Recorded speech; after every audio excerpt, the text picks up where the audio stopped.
Fun, fun, fun.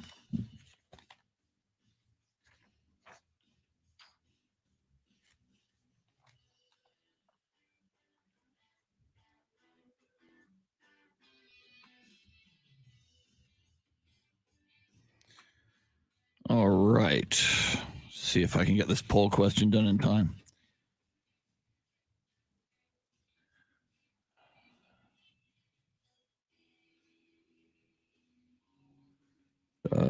Oops.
Clint Proctor, good morning.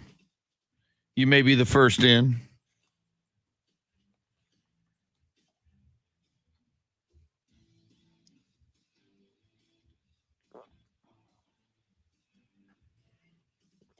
Happy Friday back at you, Clint.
Here we go. Sam Tobias, good morning. Praise Gregory Charles Popovich and praise Tom Landry, Thomas Wade Landry, the pride of Mission, Texas, and the University of Texas.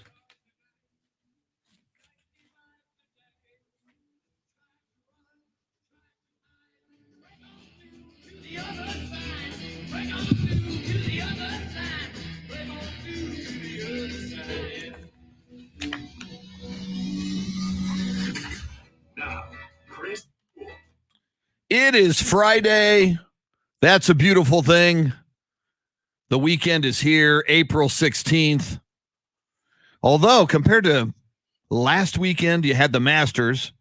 Compared to the weekend 2 weeks from now, you'll have the NFL draft. In fact, we'll know what happened in the first round of the NFL draft 2 weeks from now.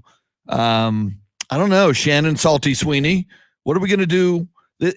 I'm not feeling a big sports weekend here. You know, that it's almost it's my postpartum Masters weekend, and maybe it's a Netflix weekend. What do you think? Yeah, I was thinking this yesterday. You know, we've kind of had all the drama of the postseason NFL, And now we are at the point where we are just waiting for the draft. Last weekend we get the Masters, which was is always incredible and wonderful because you know what you're doing for 4 straight days when you wake up. And I don't know exactly what I'm going to be doing when I wake up, but I do have my hands full this weekend. I've got watching a coworker's dogs. I've got an aunt in town, so there'll be some family time. So it's not the worst thing in the world for me because I'll be able to keep myself busy. But I did have this same thought last night going through my mind of what is there to do this weekend other than 5 o'clock tomorrow, Austin FC making its debut against Yes.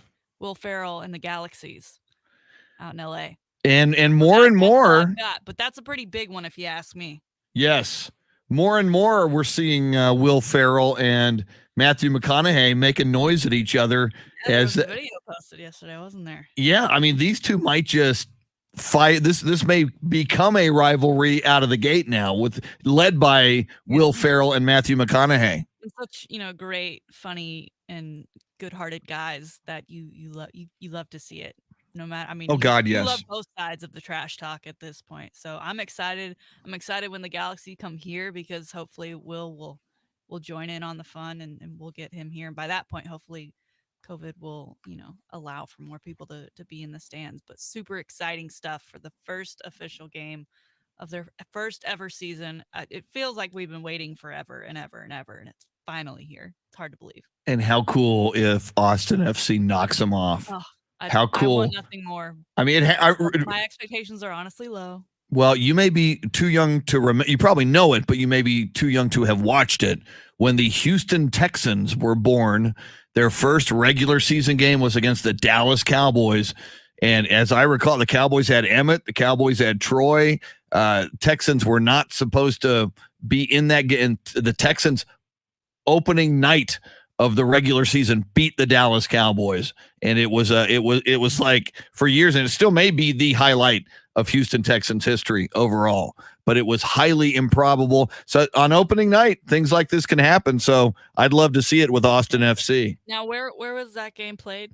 in Houston. I do believe, and Okay, I so Houston got the advantage there yeah, at least. and I believe it was a night game as I recall it. But it was like, are you kidding me? We never played a regular season game ever before Houston Texans just beat America's team, the Dallas Cowboys. That's nuts. We might have to pull that game up and look at some of the stats a little bit later. What a day and a night in sports for a couple of Texas Longhorns. One, and I know you'll talk more about this a little bit later. One goes number one overall in the WNBA draft, and LaMarcus Aldridge just out of nowhere. I mentioned yesterday, Shannon. Day before yesterday, I didn't get my nap, so I was extra cranky. And Zach Greinke didn't even have anything to. He usually makes me cranky, but so I get my nap, and I come out of my nap, and I do the first thing I do coming out of my nap is I take my phone off of airplane mode, and boom. I can't believe it. Wow. Can you believe LaMarcus? This is unreal. Thank you, LaMarcus, which is my sentiment. We'll get into that. But man, oh man, LaMarcus Aldridge, former Spur, longtime Spur, before that, longtime Portland Trailblazer, brand new Brooklyn Net. As we know, the Spurs bought him out to enable him to go where he would like to go, and he chose the Brooklyn Nets. And a lot of people said he's chasing a ring, and that was certainly his prerogative, but he has had heart issues before, but apparently now has had an additional heart scare. And LaMarcus Aldridge decided, stunningly to most of us yesterday, to retire from the NBA. Your thoughts? One, how scary. I can't imagine what it's like to have that. And then, obviously you're used to your heart rate going up when you play a game like basketball, but to have it be the way it was for him, it also kind of I question if he was kind of having, the he wasn't happy in San Antonio because he was having these issues, and maybe he didn't realize that it was a heart issue, and so he just thought he needed to move elsewhere. Because he kind of had a spurt of when he first got to Brooklyn, and then unfortunately we now know that he's got this condition, and I hate that he has to in his career in the way he doesn't imagine. I think every athlete probably wants to end it on their own terms, luckily, in some way, this is on his own terms in that he didn't like collapse on the floor in the middle of a game. This is probably the safest way for him to go into retirement at this point. But yeah, it's awful. If anyone's driving up 35 this morning in Austin, you'll see on the Irwin Center, the Videotron has a giant thank you and shout out to LaMarcus this morning. Cool. I didn't know that. Thank you for telling me that. Yeah, Shannon, I was in Southern California and it was huge news. And I was watching when a basketball player named Hank Gathers for Loyola Marymount University, and he was an NBA prospect. He was a senior. He was expected to go to the NBA. He was Loyola Marymount was winning. I mean, they were. It was like almost like a Gonzaga thing. That they had made noise in the tournament before. They were expected to go to the tournament and do big things. And he's on the court playing, and all of a sudden he goes to the ground and he's conscious for a few moments.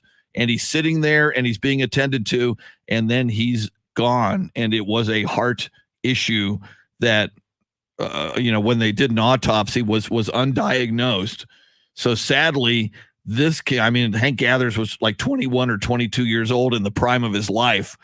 So this can happen. So, and I agree with you. And it so looked like LaMarcus Aldridge was going to go out and maybe get a ring. I mean, most analysts right now on April 16th say it looks like the Brooklyn Nets have the best chance to win the NBA title this year if everybody shows up and the head cases play within their heads and within themselves and are not injured. And it looked like LaMarcus Aldridge was going to go out on his terms, win a ring, and say adios amigos.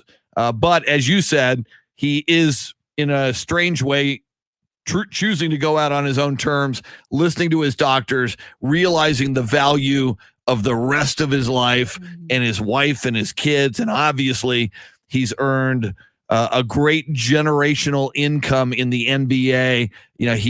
I'm assuming he's managed his money well and will continue to do so and have an amazing life financially of his choosing with his family from here on out. Yeah, and our poll question today, because he's 35. I feel like he's younger, but he's been in the league for a hot minute. So we're asking, he was a 7-time NBA All-Star. Should he, LaMarcus Aldridge, belong in the Hall of Fame? Simple question, yes or no. I also have the question, you kind of brought it up here. We thought, the Nets are on this trajectory to make to the finals and possibly win that championship and win a ring, and LaMarcus was there for the ride. He played 5 games for them. They went 3-2 during that time. Does he get a ring if they win one? I think if you're a member of the team, I don't think it'll mean as much to him as if he was out there doing it in the playoffs. But, if you're a member of the team, by definition, you get a ring. I believe that's the way it's always been. I believe that's the way it should be. I don't recall the player, but I recall last year when the bubble happened and the Lakers went to the bubble, there was one player who decided that he wasn't going to go. That's right. Yeah. Nobody knocked him for that, but then they started knocking him after they won the championship, and the Lakers said, yeah, he's going to get a ring. That I understand. He played the entire regular season until obviously that fell short before the bubble. But I don't know about Lamar. I agree. I agree that he was on the team. He did contribute. He should get one. But I also agree that it probably doesn't feel like it's his when he gets it. Yeah. We'll talk more LaMarcus Aldridge coming up, but right now we do this at 6:20 and at 7:20 on this show. And throughout the day, it is done 12 times. Your chance to win $1,000. Now, we do contests. This one's a little different than the previous ones have been in that, but still easy. You're going to get a keyword, and we used to have you text the keyword. Now you just go to the website. If you're listening on AM 1300 The Zone or Ticket 760, just go to either one of those stations' websites with this keyword that's coming right at you, and you got a shot at $1,000. Here it is. Right now, here's your chance to win $1,000. Just enter this nationwide keyword. Pendejo. Joy. Lucinda Sullivan. Good morning. Louisa Alanis. Jeff McClanahan. Good luck. We'll do that again at 7:20, and we'll do it throughout the day. Shannon, when I was walking in, Charlie Parker, who, the San Antonio audience, everybody knows Charlie Parker, longtime radio guy, used to do the morning show on Ticket 760 right here way back in the day in San Antonio. But his first question to me was, is LaMarcus Aldridge an all-star? And my immediate knee-jerk reaction was no, because he's very good. Or no, he didn't say. He said Hall of Famer. I'm going to get into all-star in a moment. Is LaMarcus Aldridge a Hall of Famer? Was the question. Coffee hasn't kicked in yet. I'll work on that. And my first gut reaction, without hesitation, was no. I mean, he's never been a dynamic leader of a team. He's been very, very skilled, and I know he was an NBA All-Star a lot. But other than 1 year in Portland, I remember Portland led by LaMarcus got like an upset win in the first round of the playoffs. So they went to the next round.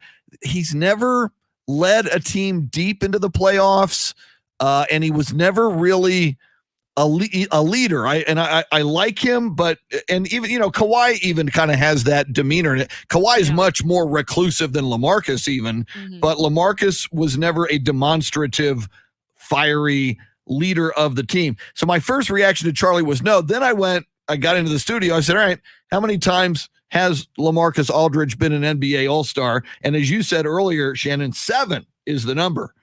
7 is pretty damn formidable. DeMar DeRozan's been an All-Star 4 times, and that's good, and that's very impressive.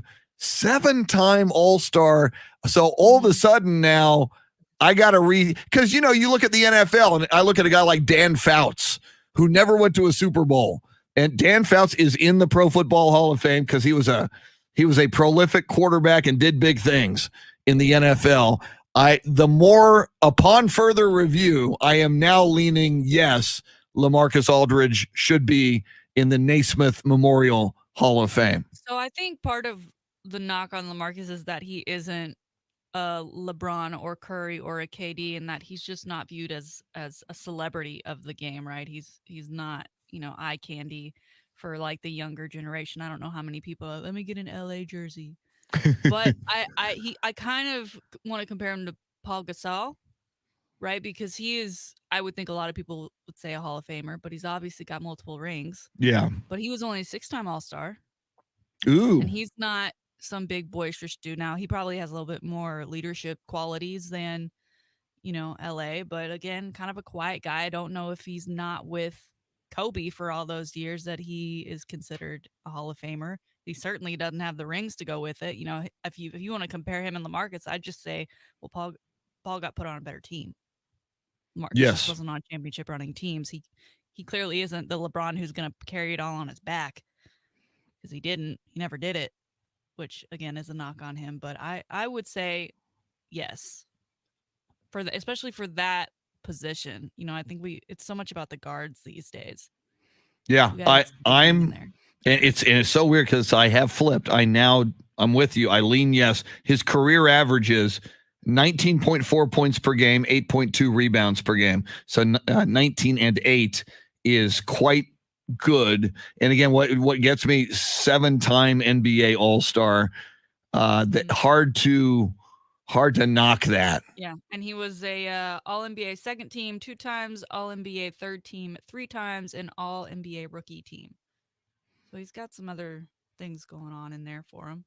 And I know we have a lot of Texas Longhorn fans. Of course, LaMarcus went to Texas. So if indeed, and I think he will be inducted into the Naismith Memorial Hall of Fame, just another feather in the cap, another most distinguished alumni of Texas, and yet another distinguished alumni of the athletic program at the University of Texas. So you got to like that from not just an NBA standpoint, not just the fact that he's a Texan, grew up in the Dallas area, LaMarcus Aldridge, but just another Longhorn making a name for himself. And I would have to say probably headed to the Hall of Fame. Yeah, and people, I think, forget, his huge contribution at Texas was his defensive play. I mean, he's defensive player of the year, defensive all-team, and when those stats typically on defense don't, it's all the intangibles, right? And so, again, it doesn't look super shiny and great, but he's gritty and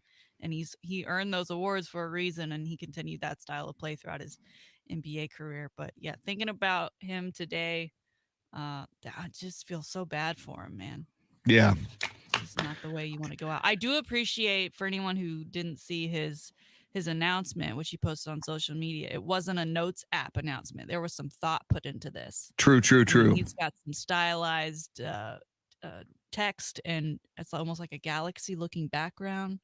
Yeah, we'll read that coming up. Thoughtful. We will read his words coming up. Before I break, Dave Ayler, I have not. Well, and Dave Ayler's leaving us for a while, Shannon. He's going on vacation next week. Woo-hoo. And then the week after he's on vacation, he won't even be back the next Monday. So he's blowing us off for 6 consecutive shows. Well, I hope it's a good vacation. I've got a lot of things planned, but I'm not going anywhere. I'm going to get some eye surgery done and That's not vacation. clean out the garage. That is not a vacation. Yeah. Hey, what are you doing on your vacation? I'm going to get some eye surgery. You can take sick days for those, Yeah, but I had to take more than one sick day, and so I'll just take the whole week off. I'm overdue for a vacation anyway. I'll get some things. I'll get the yard work done, finally clean out the garage, since I haven't cleaned out the garage since I moved in 5 years ago. You may find some interesting items. Interesting is putting it nicely. Your idea of vacation is a little skewed at this point. Is this what COVID has done to us? Well, just not working. It's now considered a vacation. Eye surgery and clean out the garage will be his I'm vacation. gonna do my backyard. Mine could use some leaf blowing. and I'll be able to get to sleep past 2:30 in the morning, which will be nice. That is a luxury. Yeah, for everybody who can. It is until you have to go back to work. Yeah. Coming back's going to be tough. Then it's a living hell. All right, quick break. Lots coming up. Some great guests this morning. A couple of guys we really enjoyed talking to. Paul Alexander, Coach A.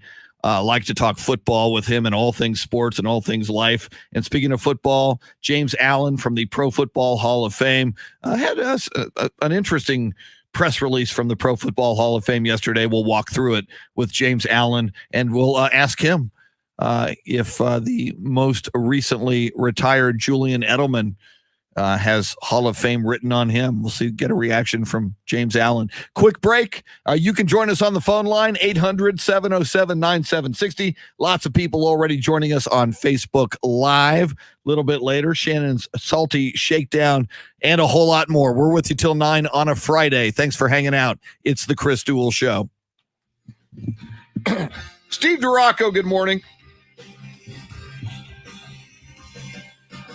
Pendejo, Dav Emilio Castanuela, Sam Tobias, Lucinda Sullivan, God, that's loud, Luisa Alanis, Hector Gomez, Wes Perkins, Clint Proctor, and anyone else who is in here whose name I do not yet see. I'm going to let me see how much iced tea I have left. I might go to a vending machine. I'm starting on iced tea today.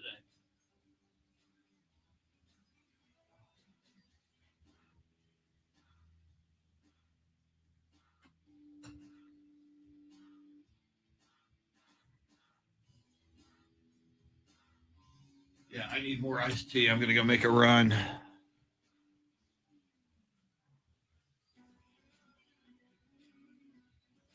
I'll be back.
Thank you, Sam Tobias. That is run number 1. And just to prove, I did get tea because I ran out of.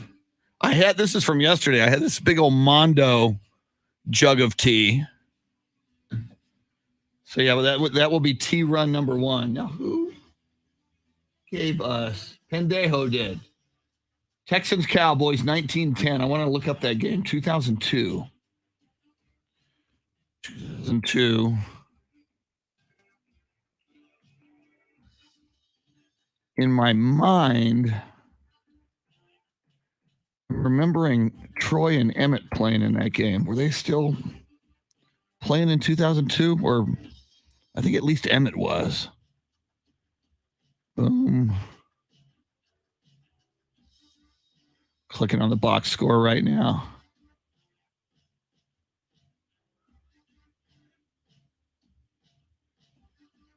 Yep, Emmett was in. Quincy Carter was the quarterback. Emmett was in the game.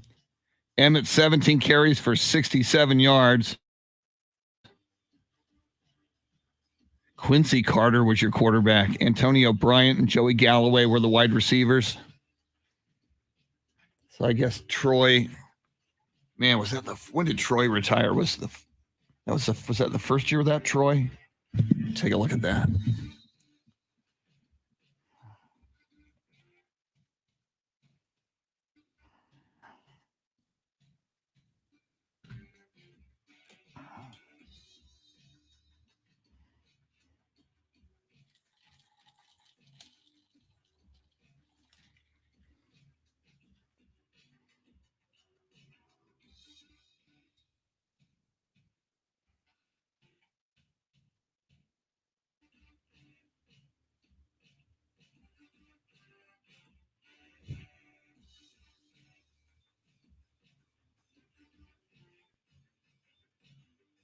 Troy retired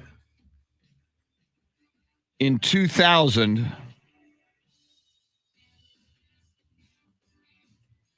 So, but did he play the 2000 season? He did. So, wow. That was 2002. Okay, never mind. I was going to say that was the first game after the Troy Aikman era. That's not true. They played a season in 2001 without Troy.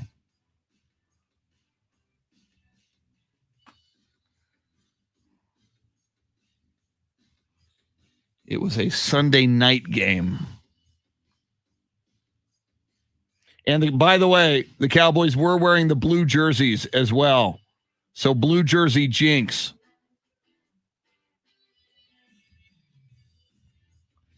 The blue jersey jinx is real, people. In case you don't know. I try to educate people on the blue jersey jinx.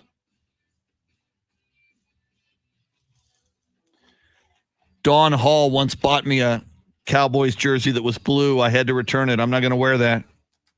Not going to bring that jinx into my life or contribute to the Cowboys blue jersey jinx.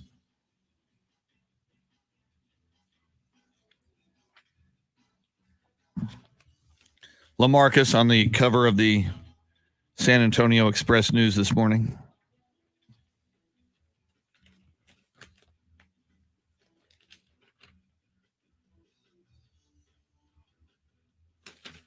That's what I'll get into. Let me go find that story.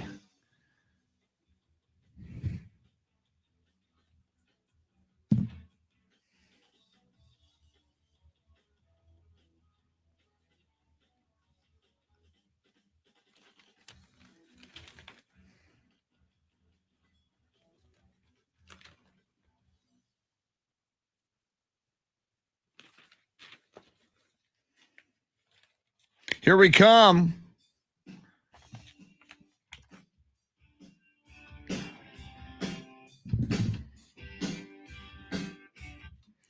Chris Duel show on a Friday with Shannon Salty Sweeney and Dave Ayler on the cusp of his vacation, which will entail eye surgery and cleaning the garage. We got to get this guy a vacation planner. Don't forget the yard work. And yard work. I gotta keep my HOA off my back. And again, Shannon extended the offer. If you get ahead on all of these chores, and it's like Thursday of next week, you can go do more yard work at Shannon's. You can hop in the car, head up to Austin, do some more yard work. All the equipment. What? Manual labor. I don't like doing the yard work of my own house, much less anybody else's. You don't have to mow my lawn after. No, I'm not doing that either. I don't like doing that for myself. She'll provide you adult beverages, and she'll direct you from a lounge chair with sunglasses and a cocktail. Throw in some pizza, then maybe I'll consider it. Oh, That could happen. place by me. Woo! Okay, well, What's the good pizza place? What's good pizza? It's called Jersey Giant Pizza. Jersey And so they're Giant. from Jersey. Woo! But the smallest pizza you can get is an 18-inch, which is My giant. God. Their biggest, I think, is a 32. I'm going to eat and about it's- 3 of those. It's incredible. But again, I live alone, and so that is a lot of pizza for one person, so I don't get it as often as I wish I did. My other knock on them is that they're closed on Sundays and Mondays. Like those are my football watching days. Yeah, For a exactly. pizza, like a Sunday. Like give me one of those 18-inch pizzas at noon on a Sunday, and I'll just sit and watch football all day, and it'll probably be good. That'd be the only time I could eat a whole one, probably. That is amazing that they're NFL challenge. closed on Sunday and Monday. So even if you wanted a pizza for Monday Night Football, no, I know it, not and gonna I happen. very much I forget all the time they're closed on those days. Well, I Googled during the break, Shannon, and we were talking earlier because Austin FC will play its first game in LA against the LA Galaxy. And I was just speculating how cool it would be if Austin FC beats, and it's already turning into a little mini, if not a major rivalry, just based on Will Ferrell and Matthew McConaughey jawing back and forth at each other on social media. And I was reminded that the Dallas Cowboys were beaten in the Houston Texans' first game ever. That was on September 8th, 2002. And in my mind, I knew Emmett was playing, Shannon, so I Googled it. I thought, Emmett and Troy were playing. No. Troy had retired 2 years earlier, and this is one of the reasons the Cowboys lost. The Cowboys quarterback on that opening night was Quincy Carter,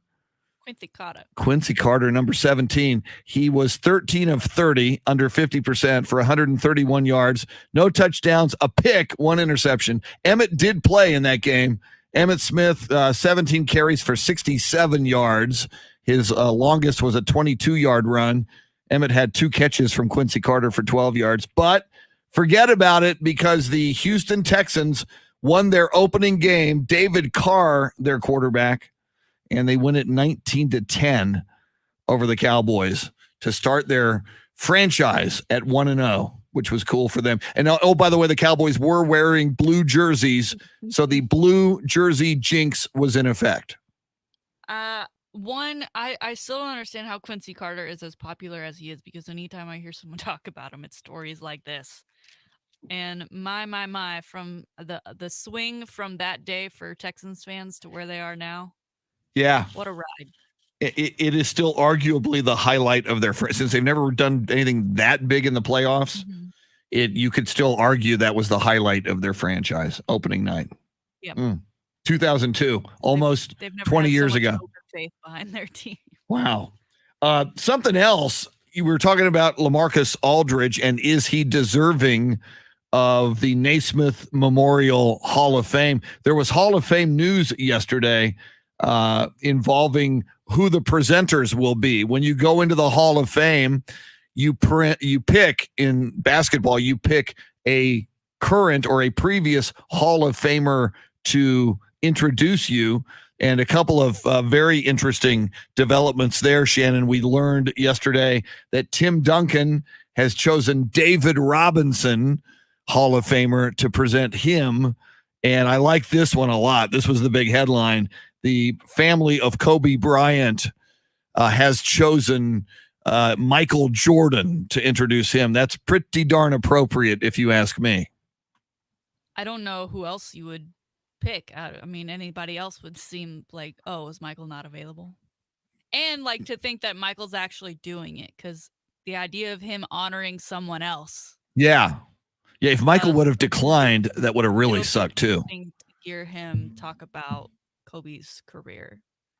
And a few interesting things here. First of all, Kobe wanted to be the next Michael, and Kobe Right. wanted to take And the for mantle my from Michael. generation, I think he was. Yes. Yeah, I would agree with you. And they did very briefly when Kobe just came into the league, crossed paths on the court, which is cool. So they got to know each other. But the other thing that occurs to me, Shannon, before Kobe Bryant was killed, we knew that he was going to be in this Hall of Fame class. Kobe knew it, and it was supposed to be summer of 2020. So, Kobe's helicopter crash was in February of 2020.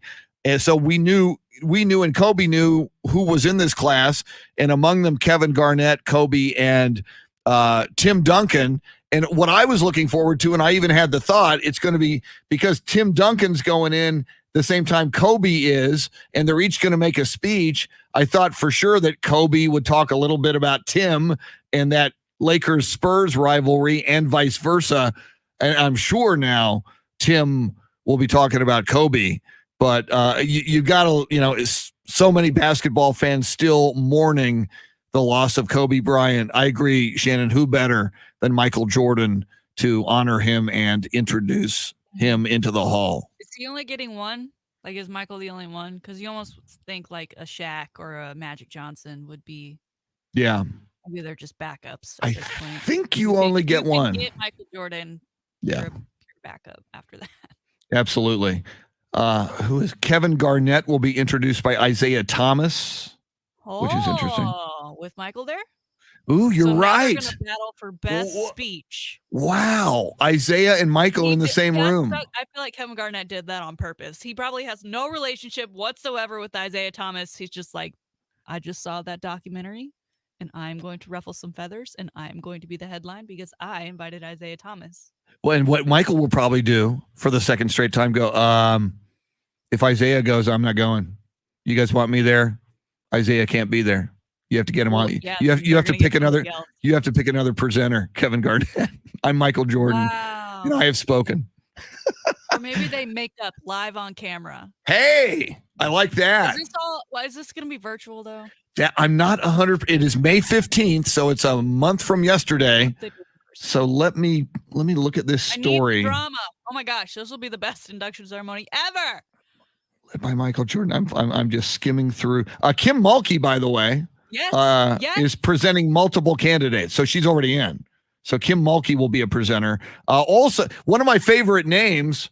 I think she was the Notre Dame coach. She's getting in Muffet McGraw. Mm-hmm. I love the name Muffet McGraw. Yeah. Muffet's getting in. I want Muffet McGraw on the show just because her name is Muffet.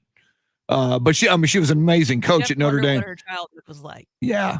Gino Ariema, the famed UConn coach, will present Muffet McGraw. Tamika Catchings will be presented by Alonzo Mourning, which is kind of cool. This answers your question. Tamika Catchings will be presented by Alonzo Mourning and South Carolina coach Dawn Staley. So I guess you can have more than one presenter. But are they both presenting at the same time? Is it Good question. Like a Tina Fey, Amy Poehler bit where they're both out there at the same time? Or are we trading off? See, and one of these basketball players should have Tina Fey and Amy Poehler present them. Yeah, wouldn't that be hilarious? Two people who, I don't know how into sports they are, but, doesn't matter. You could say they're not as into it as people who would typically be in the presenting and then just like completely go off the rails. I like it. Why are we not producing the show for them? We should. Don't they know we have great ideas? Tina Fey and Amy Poehler they should be the MCs of the whole thing. Yeah, if they can get Michael Jordan, I'm sure, the budget could fit some Tina Fey and Amy Poehler. Yeah, the article does not say if it's virtual. So we're going to have to look. I mean, given the way things are with COVID these days, I guess if you had to bet, you would bet it's virtual. But, we got NBA games. We're about to have the draft in person. Yeah. They've had all these other award shows.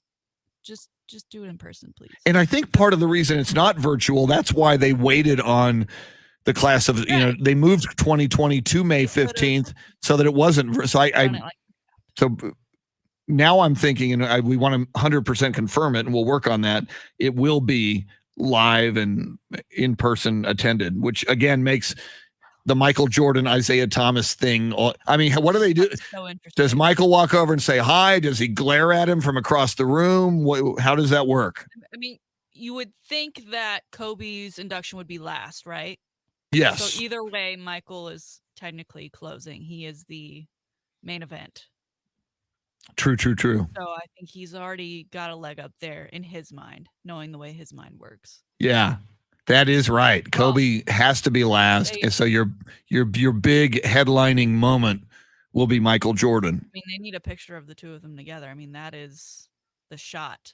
Yeah, that needs to occur from all of this. See, and if Tina Fey and Amy Poehler were the MCs, so you can't like be the MC and not call that out. It's like, Michael, Isaiah, you two going to come up here and it's an Olympic summer. Yeah. Ooh, which it would have been anyway in 2020. I mean, this is just. Yep. I don't know. Maybe you and I are just over exaggerating at this point, or maybe we're a little too into it. But this feels very exciting now. Well, and see, here's what's weird. You mentioned it's an Olympic summer, and my first thought is, well, Pop's got to be there, right? No, May 15th. There's a Spurs game that night, as I recall, and I will pull that up. So it kind of sucks. That's got to be the last game of the season. Yeah, it is. Either the 15th or the 16th is the last. I'll pull that up. But Pop should be there for Tim Duncan, and will not be able to be unless Pop takes that night off and says, Becky, you do it. Which he might. If that's the last game of the season and their spot is set, no matter what the outcome, why not? Yeah, I mean, here it comes. I'm pretty sure it's the 16th, but there was a game on the 15th because I was going. Yep, there's two games. 15th and the 16th are against Phoenix. So maybe we'll get a video thing from. And those are in San Antonio. So yeah, Pop could still. It's Saturday, May 15th, and then Pop's got another game on Sunday the 16th. Pop can go be there for Tim. Have Becky coach the Spurs. What's the game time for Spurs that day? It's the only two games that are to be determined. Okay, so they could have that be an early game. It's on a Saturday. Ooh. It'd be day game of the weekend for him, but yeah. That's a great idea. Day game, and then hop on the plane and get over to wherever that is, Springfield, Illinois, something like that. So, once again, Shannon, you should be producing big events and scheduling the NBA. And it is very. I've always wondered. I've looked at that schedule all season, going, why are those the only two games where the time has not been determined? And maybe the NBA realized what if some of these people like Greg Popovich want to participate in the Hall of Fame ceremony? Yeah, because it would be very strange to, even with the superstars that are already going to be there, as we just ran through, it would feel very strange to have Tim being inducted in Pop. Without Pop. Yes, and Robinson in the house. You would still feel that hole, yeah, even with all the other people in that room. And oh, by the way, an interesting choice on this level. Tim Duncan chooses David Robinson to, and this is what I just answered the question for myself. You have to have a previous inductee introduce you. Pop's not in the Hall of Fame. Pop has declined it again and again. And he once said, I'll go in after Tim goes in. So that's why Pop can't introduce Tim alongside David Robinson, because Pop's not in the Hall. Okay, that's fair. I mean, wow. If they offered it to him and he's declined, I think that's different than just not getting in. But I'm sure he'll be. Would they wait for him to retire to get to officially do it? My understanding is you don't have to be retired. Like Gino Auriemma is in. Pop, I have heard, has declined it multiple times. Him finally going in. Yeah. All right. Wow. A lot of intrigue. It is May 15th. That's a Saturday, a month from yesterday. And as we mentioned, the NBA regular season for the Spurs ends a month from today, Sunday, May 16th. Both of those games at home against the Phoenix Suns, which interestingly, they play Phoenix tomorrow night. They're on a back-to-back tonight, home against Portland for the Spurs, and then tomorrow night at Phoenix for the Spurs. They got to win one of those. They got to start winning. All right, coming up, Coach A, Paul Alexander. Maybe he can tell us how to get through this weekend with no NFL draft, no Masters, no NCAA tournament, nothing of huge significance in the sports world. James Allen of the Pro Football Hall of Fame at 8:06. We are glad you are hanging out with us on a Friday morning. She is Shannon Salty Sweeney and the nearly vacationing Dave Ayler making the show go. We're with you till 9. It's the Chris Duel Show. Randall De Leon, welcome in. Brian Mendoza, welcome.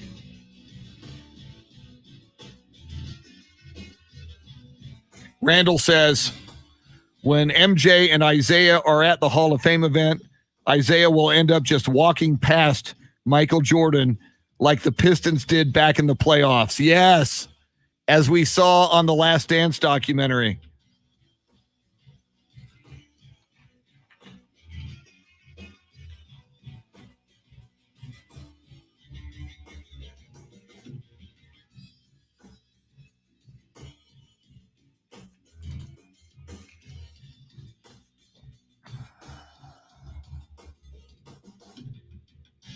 Sam, thank you for the Muffet McGraw correction. Glad you know your Muffet McGraw important items.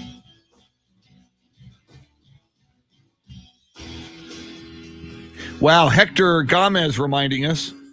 George Gervin and Larry Brown presented David Robinson when David got in. That's way cool. Don Holding. Don, you're, what is it, April 29th? Don is the wrestler. In fact, Don, I even screenshot the ad because we want to get you on the show, man. I guess that's going to have to be next week. I even screenshot. I'm going to see if I can find it to prove to you I'm not lying. Look, Don, check it out. I saw that ad for your wrestling debut, and I screenshot it to remind us the 30th, April 30th, 2 weeks from today, tonight. So, Don, that week, either day of or maybe the day before, because we want, if people hear your interview and based on hearing your interview want to go out and see your wrestling debut, then, hopefully we can pimp it a little bit on the radio. Casterville's very own Haas Holding, a 59-year-old aspiring pro wrestler, will make his pro wrestling debut. That is so cool. I love that story, Don. So, yeah, the week of the 30th, either on the Thursday or on the Friday, let us know. Okay, Paul Alexander next.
Don, that is so cool. Don says, I was 345 pounds 3 years ago. My message is you are never too old to set goals and chase a lifelong dream. Never stop dreaming. Way cool. I love it, Don.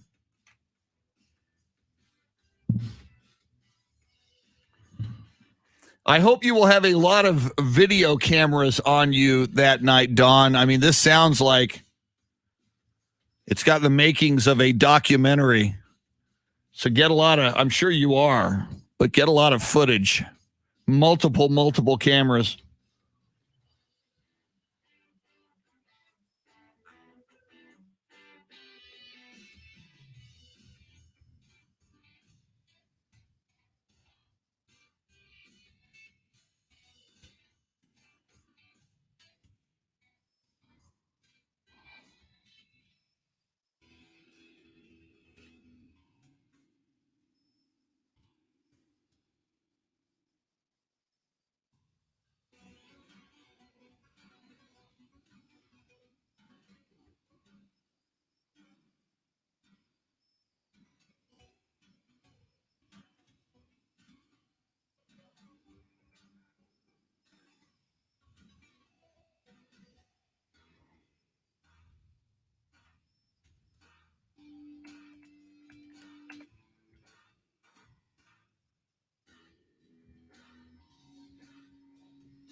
It'll be live streamed as well. Super. So we'll promote the live stream, Don. Way cool. Now, let me look at Paul Alexander's Facebook page and see what he's been talking about lately on his page. He might.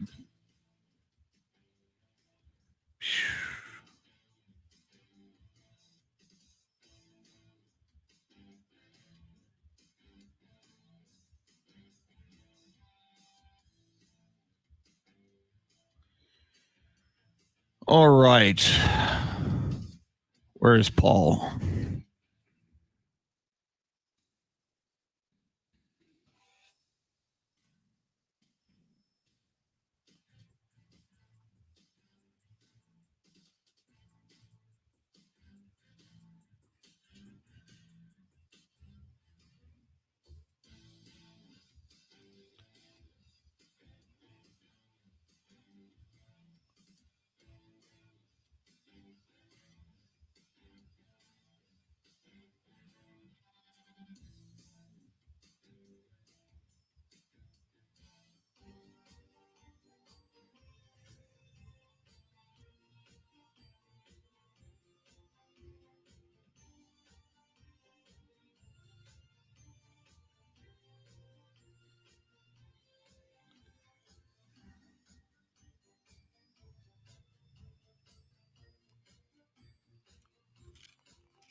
Thank you.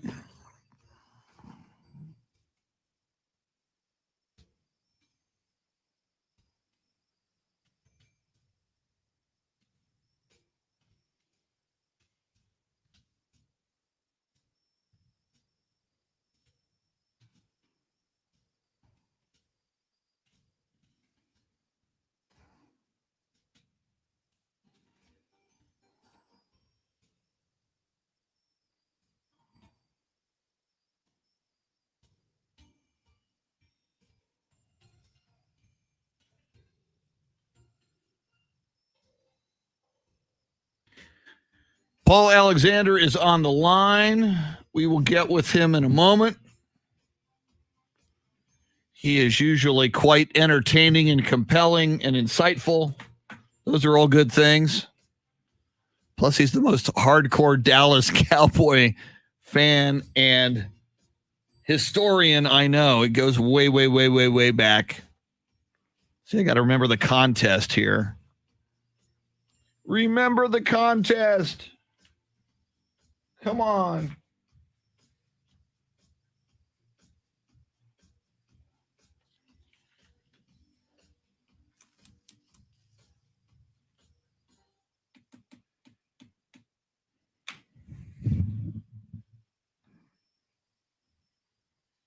Woo! Hour number 2. Thank you, Don. Is the Chris Duel Show. I will read that on the air, Don.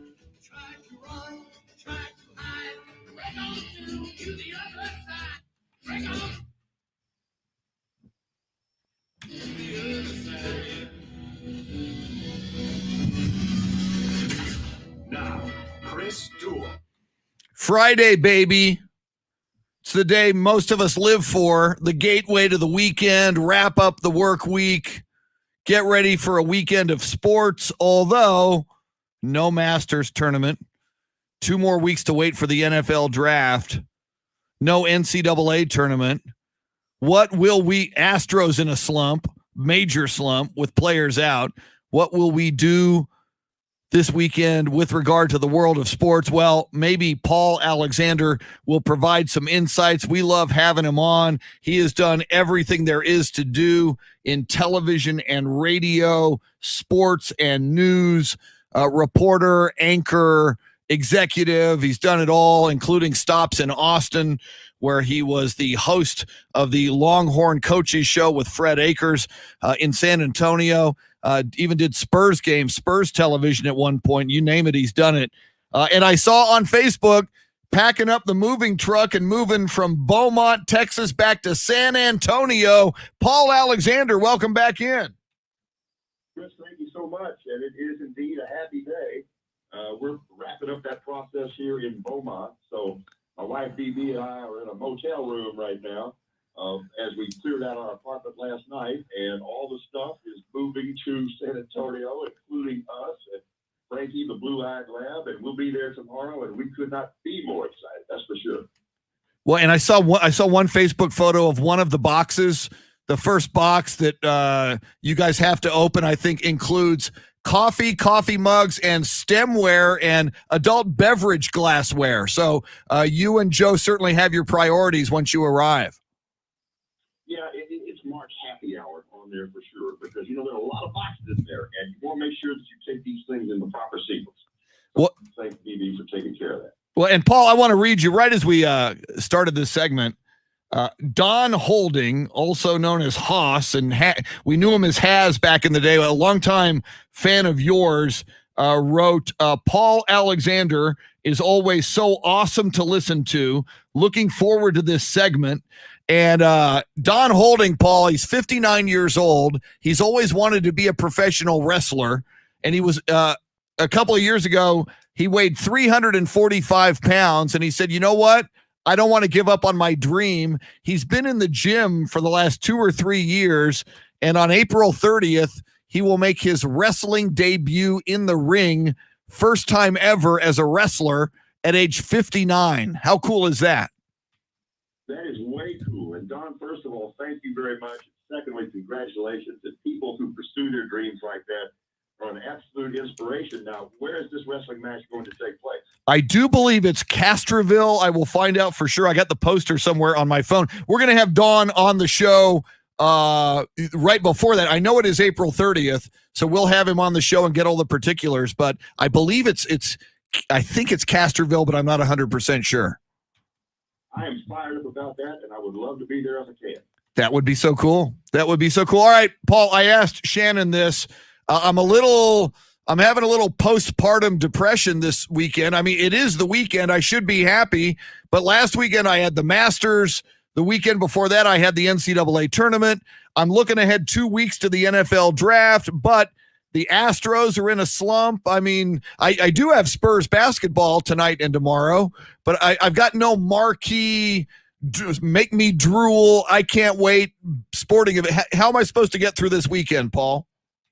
It's pretty tough. It really is. You always got to keep your eyes forward. And as you mentioned, the next big thing on the horizon is the NFL draft. But there's no question. You're right. There is a little bit of a lull right now. And it is a little bit of a downer because I thought that what Mr. Matsuyama did in the Masters last weekend was absolutely nails. I mean, that guy just never broke. And I'm an Astros fan, and they get off this great start, and now they just can't buy a win. So that's a little bit depressing. And of course, it's lying season in the NFL leading up to the draft. So nobody's telling the truth, and everybody's playing poker, which I guess carries some intrigue itself. But yeah, this is one of those times when we're all just going to have to help each other through the weekend from a sports standpoint. So I guess from that standpoint, BB and I picked a good weekend to move. There's not going to be a whole lot of sports distractions this weekend. Well, Paul, I keep reminding Chris that tomorrow is the first game in the history of Austin FC versus the LA Galaxy out in Los Angeles. I believe it's at 5 p.m. tomorrow Central Time. So there is that to look forward to. But that game has brought up the discussion of the Texans' first game of their career against the Dallas Cowboys, which the Texans went on to win. Chris is now blaming the blue jerseys. Do you recall that game and the feeling and the sense of, okay, what's to come from this new Houston organization after they've just beaten the Cowboys in the state of Texas? What a great question. And yes, I remember it vividly back in 2002. And this is weird. We all recall some strange things about events. And this is the thing that jumped out at me about that game. It was played with the roof closed. And at the time, they permitted smoking in that stadium. Wow. Remember that inside on television, it just looked like this ethereal smoke machine.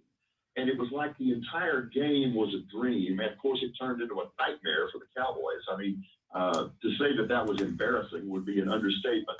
But you just got this feeling there was some force field in there. And I know that, David Carr obviously had many, many problems later in his career. His biggest problem was they treated him like a human pinata. But for a guy making his first start in the NFL and with a brand new expansion team, I mean, he was an hombre that night. And I just remember that the whole thing just kind of looked like the entire last season of the primetime soap opera Dallas.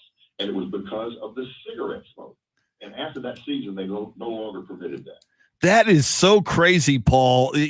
On one level, 2002 seems long ago. It's nearly 20 years ago. But on another level, it doesn't seem that long ago. And, cigarette smoking, certainly by 2002, there were a lot of restrictions on smoking in public places. I'm amazed that Reliant Stadium allowed smoking in there with the closed roof. I remember early Spurs games at the Hemisphere Arena. You probably do as well, Paul, when smoking was permitted at the Hemisphere Arena back in the ABA and early NBA. And at the end of the games, they would turn the house lights on in the Hemisphere Arena, and you would look up and you would see the cloud. There was this billowing cloud of white smoke from all the smokers who had been smoking in the Hemisphere Arena the previous 3 hours. I brought that up with James Silas, original Spur James Silas, on the radio last year, and he cracked it. He said, yeah, you were definitely there, he said, because that was something very, very memorable about that place. Yeah, there were clouds in the Hemisphere Arena following certain concerts as well. It was just a different. Were there no smoke alarms? What's happening here? My smoke alarm goes off when I turn on the oven. I think unless somebody just stood up and started screaming smoke, I think that's the only smoke alarm you're going to get. That is so funny. And you brought back memories of a different kind of smoke that we would smell at the Hemisphere Arena during contests. I totally forgot about that. Paul, you did mention, we talked about the Dallas Cowboys and they're losing to the Houston Texans on the Texans opening night of the regular season in 2002. Of course, we love the Cowboys. We talk a lot of Cowboys.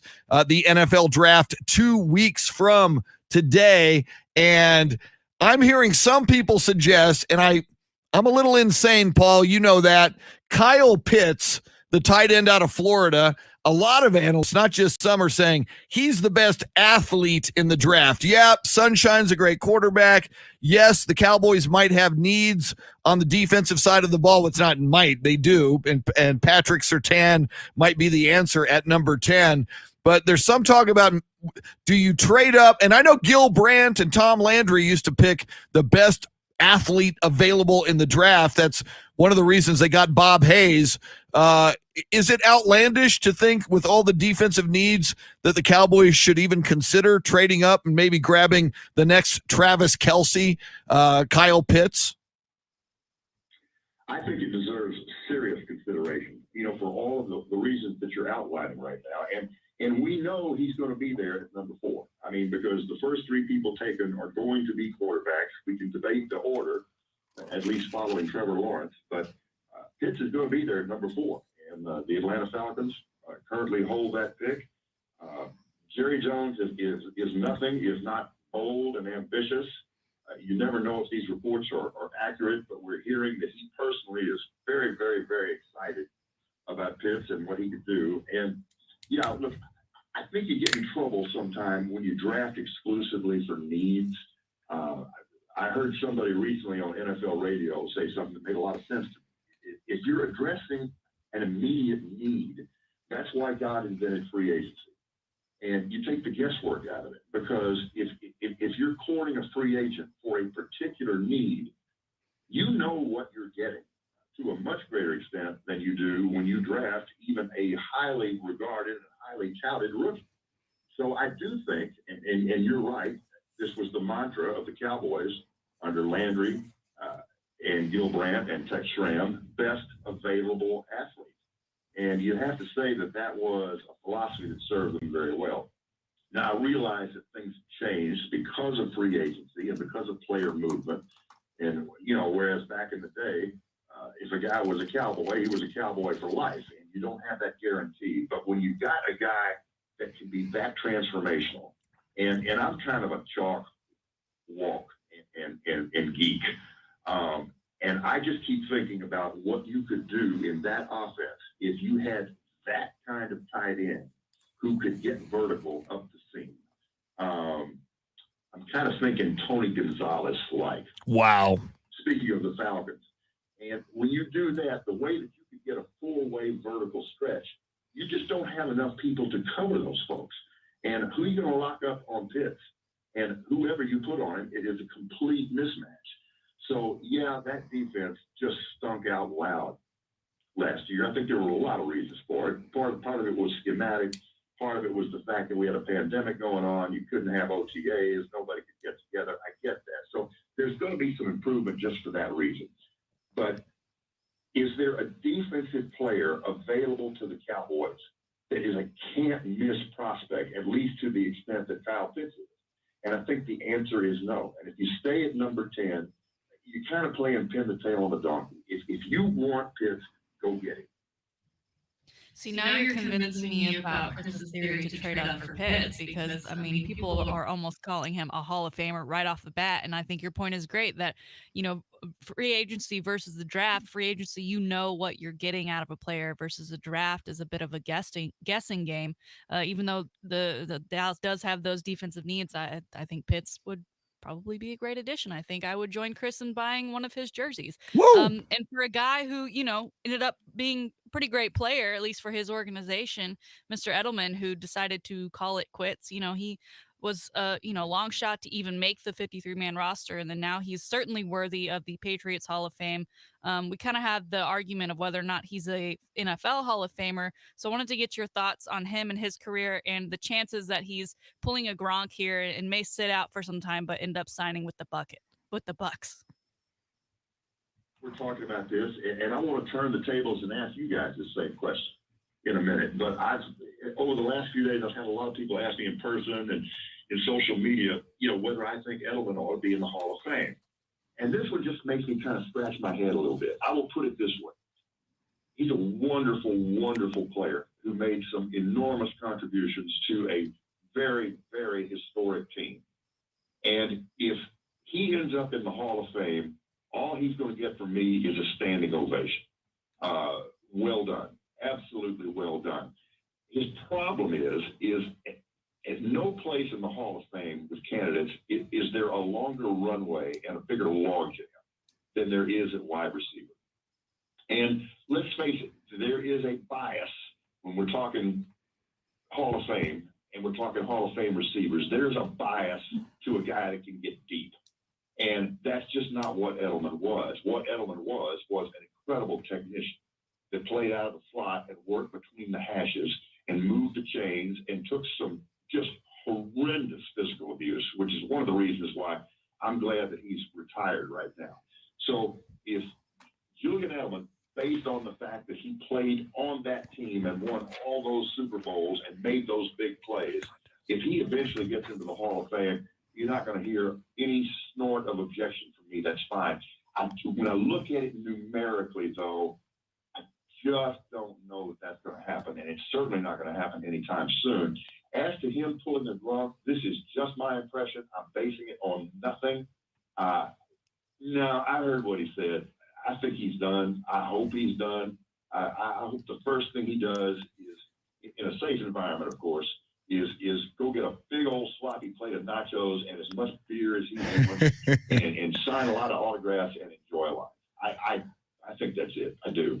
And, and keep in mind, too, there are a lot of teams for whom Edelman would not be a good fit at all. And, of course, the first thing we all heard is, oh, man, he's going to Tampa Bay and he'll rejoin. No, that's not going to happen. And the reason it's not going to happen is that's not Tampa Bay's offense. And they're not going to adjust their offense. Hello, Beth. Julian Edelman. I mean, if you know anything about Bruce Arians and anything about his offense and anything about his offensive philosophy, they don't have plays in their playbook that lets Edelman be Edelman. That's not happening. He is Coach A, Paul Alexander. We're going to take a quick timeout here and do a contest. Again, this contest a little bit different. You're going to get a keyword. You go to the website. You go to either the Ticket 760 or the AM 1300 The Zone website. You put in the keyword. You got a shot at $1,000. Here it is. Right now, here's your chance to win $1,000. Just enter this nationwide keyword on our website. Laugh. That's laugh. Enter it now. Laugh is the key word. We will dive back in with Coach A, Paul Alexander. And Paul, speaking of Hall of Fame worthiness, we find out yesterday, shocking a lot of people, LaMarcus Aldridge from the University of Texas, recently with the San Antonio Spurs, up until late into this season. Previously, the Portland Trail Blazers. We saw him sign with Brooklyn. He had a couple of really nice games with Brooklyn and thought, hey, LaMarcus has a chance to win a ring. He announces his retirement yesterday, reveals that another flare-up of a heart issue that he has had has scared him, and he would much rather spend the rest of his life leading a longer life with his family and his children. When I was walking into the building this morning, Paul, your good buddy and former broadcast partner, Charlie Parker, asked me, is LaMarcus Aldridge a Hall of Famer? My immediate answer was no, and I outlined a few reasons. Then I went and I Wikipedia'd him, and I saw 7-time NBA All-Star LaMarcus Aldridge. And I think about other leagues like the NFL. If a guy went to the Pro Bowl 7 times at any position, he certainly warrants Hall of Fame consideration. And the more I think about it, and I talked with Shannon about it on the air earlier, I think I'm flipping. I think I'm starting to believe LaMarcus Aldridge should go to the Naismith Memorial Hall of Fame. How about you? Yeah, I hear you. And I agree with Charlie in the sense that I don't think that that's, at all pie in the sky or at all ridiculous. And I think he would certainly warrant consideration. A couple of things are a little bit different here. But first of all, remember that that's not just the NBA Hall of Fame. That's the Basketball Hall of Fame. Just like it really is, it's the Pro Football Hall of Fame and not just the NFL Hall of Fame. So I think this impacts this. I do think in basketball, in terms of perception and the way individuals are showcased, that it ends up being a little bit more about how many rings you have than it does in the NFL. But I think he would certainly warrant consideration. And I know that to a large extent, Aldridge had kind of an up and down relationship with Spurs fans. But let's not forget, and I think this would be his strongest argument, and it kind of reinforces Charlie's point. Let's not forget what a ridiculously good player he was with the Trailblazers.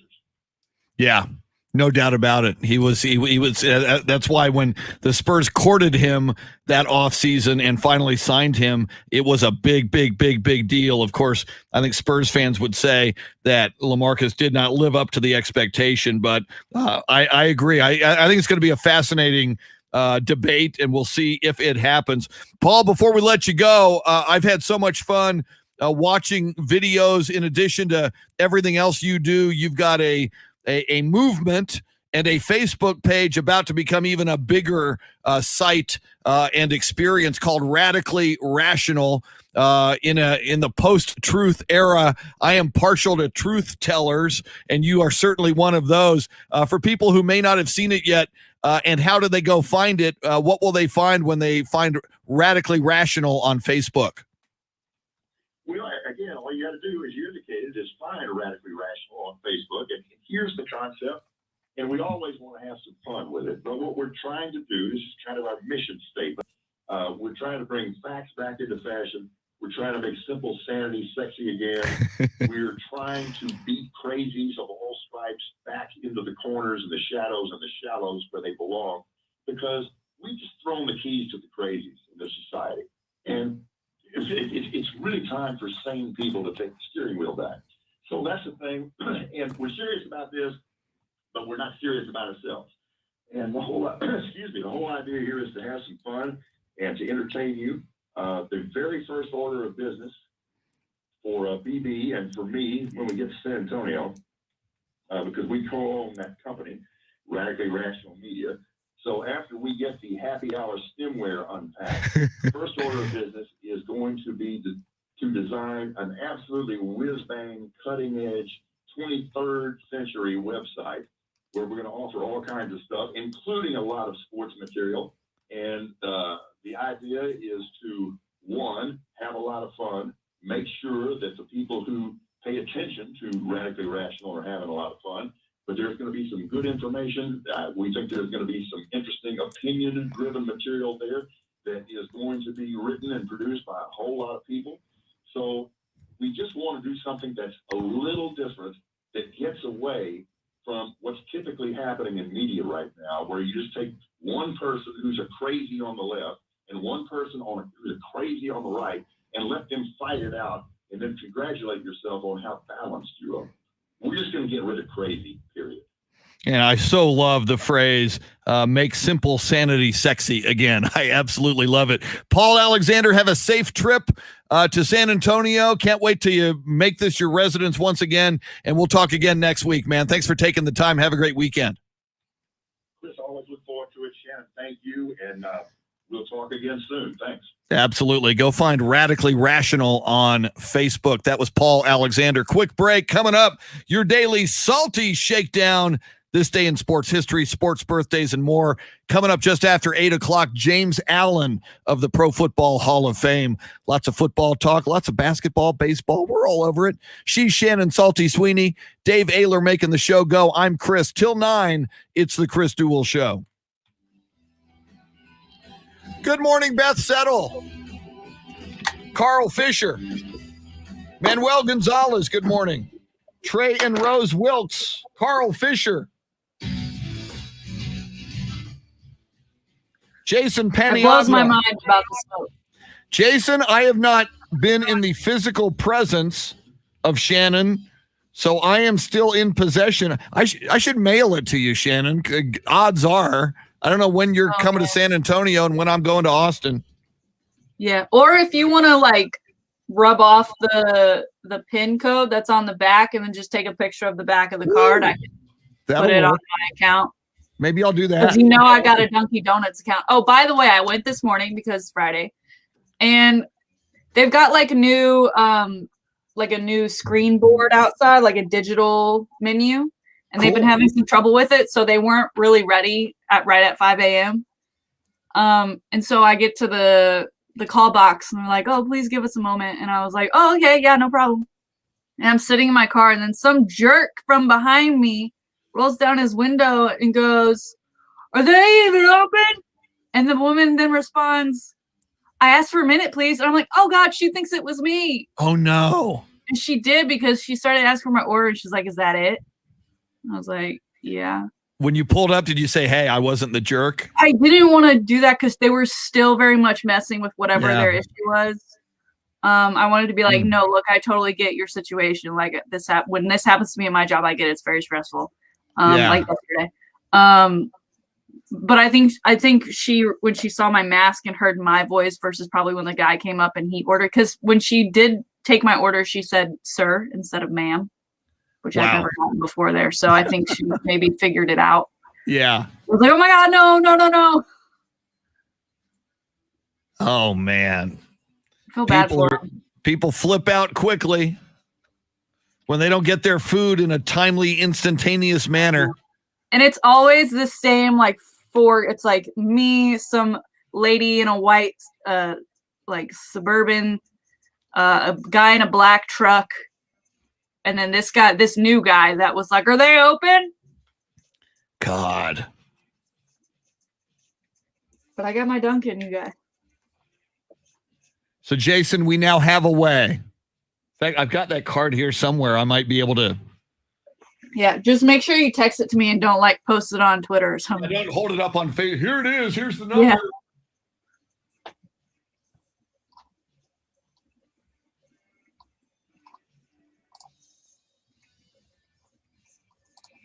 Thank you again, Jason. That's And Jason, so with nice. you here, I think this is it. I think I have it. So with you here, Jason, I still have the card. And again, you were so kind that day to hook us up in the way you did. So there's the Dunkin' card for Shannon. See, and I haven't used a Dunkin' card before, so I didn't even know how they work. But very cool. So okay, so I scratch off the number. Yeah, there's like there's the also little a pin card. code. It should be hidden, so you scratch that, and then because I need both those numbers to Okay, activate. so then just take a picture of it and then just text you the photo. Will that work? Yeah, that should work. I can then put it on the app. Jason, I'm going to do that right now, man.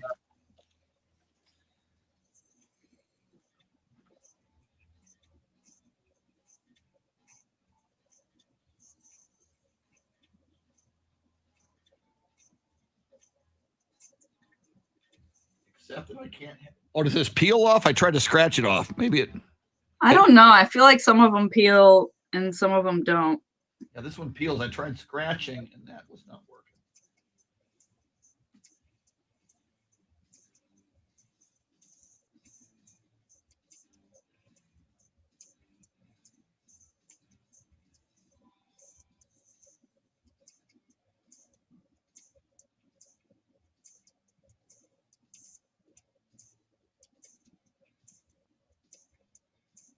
It's not real easy to read. Hopefully, when I take the picture, it'll blow it up. I think just because it's so small, it's hard for me to read. Okay, photo. Hit the wrong button. Thank you. You would think I'd learn how to use my own iPhone after all these years.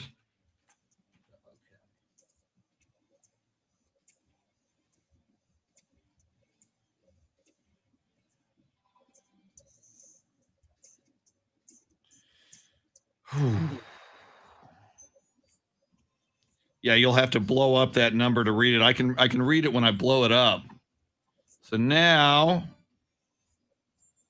I will text it to you.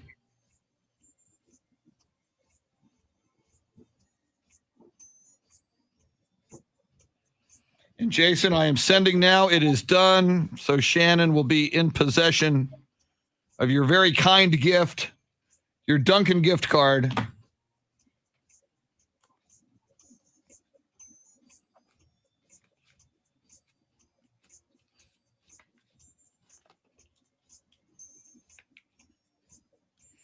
So I'm glad you reminded me, Jason. This would have sat in my work bag forever until Shannon finally gets down here in the year 2026. or I go up for an Austin FC game, use my press credential. Did you eat get a one? taco next to Matthew McConaughey. I need to find out how to apply. Oh, and we're supposed to have Brian Gann told me we're supposed to do like a weekly hit with their play-by-play, kind of like we do with Bill Schoening. Oh, okay. That's cool. We're gonna do. He sent me that. I want don't know some when that swag. begins. I'll forward that to you. Okay, let me find my copy for sports history and birthdays. Some big time birthdays. 2 surefire Hall of Famers. One, I think, already in the Basketball Hall of Fame. One sure to be in the Pro Football Hall of Fame. Thank you, Jason. Thank you for your kind words, man. We love having you on board. We love having all of you on board. But, you know, Jason, I know it's been a tough stretch for you. So, you know, we appreciate that, you know, in a tough time, you chose to hang out with us. It means a lot to us as well. So thank you, man. Well, and thank you. The card works. Woo! So I'm so excited.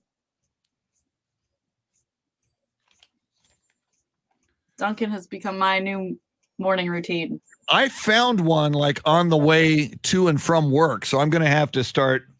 I haven't been to Duncan in forever. Some of them, mine's the only Dunkin' one I know that Donuts opens last at time. 5. But I know some of them open at 5:30. So depending on where Okay. it is in your drive. I'm going to have to check that out. Here we come.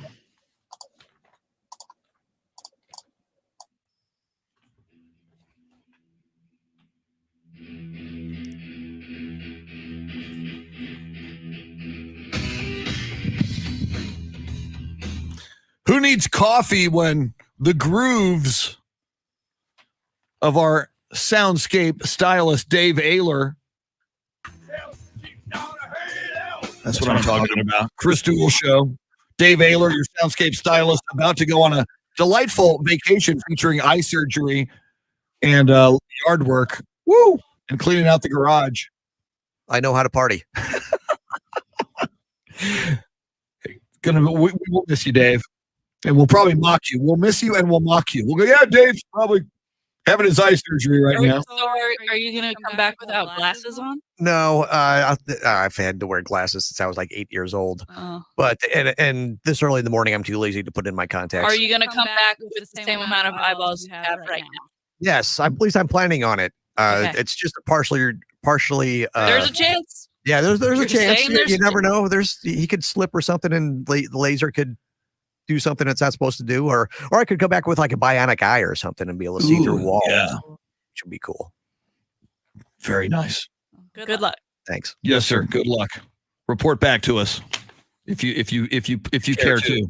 Shannon's salty shakedown in a moment, but first some sports birthdays. And this day in sports history. April 16th, 1929. The New York Yankees become the first Major League Baseball team to permanently feature numbers on the back of uniforms. The numbers correspond to the position in batting order. So a lot of baseball being played, dudes just with no numbers on. That's crazy. This day in 1940, Cleveland Indians pitcher Bob Feller hurls the first and only opening day no-hitter in Major League Baseball history. Indians beat the Chicago White Sox 1-0 at Comiskey Park. Bob Feller was a happy feller that day. I know that's lame, but I'm lame, so welcome. This day in 1983, Steve Garvey sets the National League record by playing in 1,118 consecutive games. Steve Garvey of the LA Dodgers. I used to hate him because I was a Cincinnati Reds fan at the time, and they were kind of they were always vying for the NL West back in the day. This day in 1987, Michael Jordan becomes the second NBA player in history to score 3,000 points in a season. The first one was a guy named Wilt. And finally, another Michael Jordan day. On this day in 2003, Washington Wizards Michael Jordan plays in his final NBA game in Philadelphia against the 76ers, where he received a 3-minute standing ovation. Think about that. For 3 minutes is a long standing ovation, and A long time. he was very deserving. Like Second that air on radio, like 1 second feels is, like so imagine yeah. 2 minutes. This is true. So Michael Jordan in the news, or in our conversation once again this morning. That's this day in sports history. How about sports birthdays?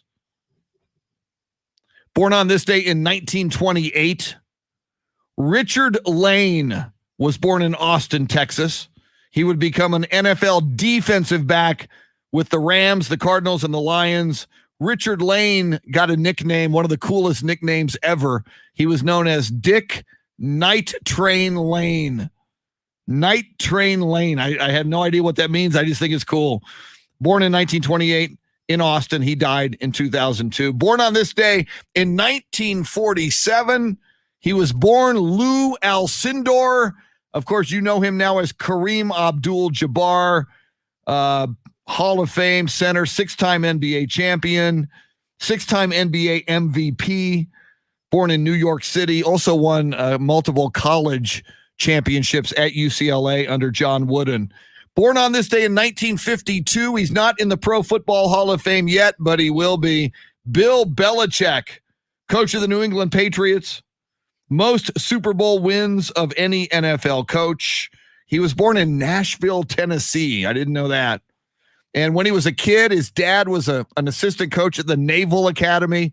So as a kid, he would throw the football on the field with one Roger Staubach. Born on this day in 1982, former Spur Boris Diaw, former Maverick too, wasn't he? Wasn't Diaw a Maverick at one time? Oh, yeah. I think so. Born in France, in Cornier-el-Parisis, France.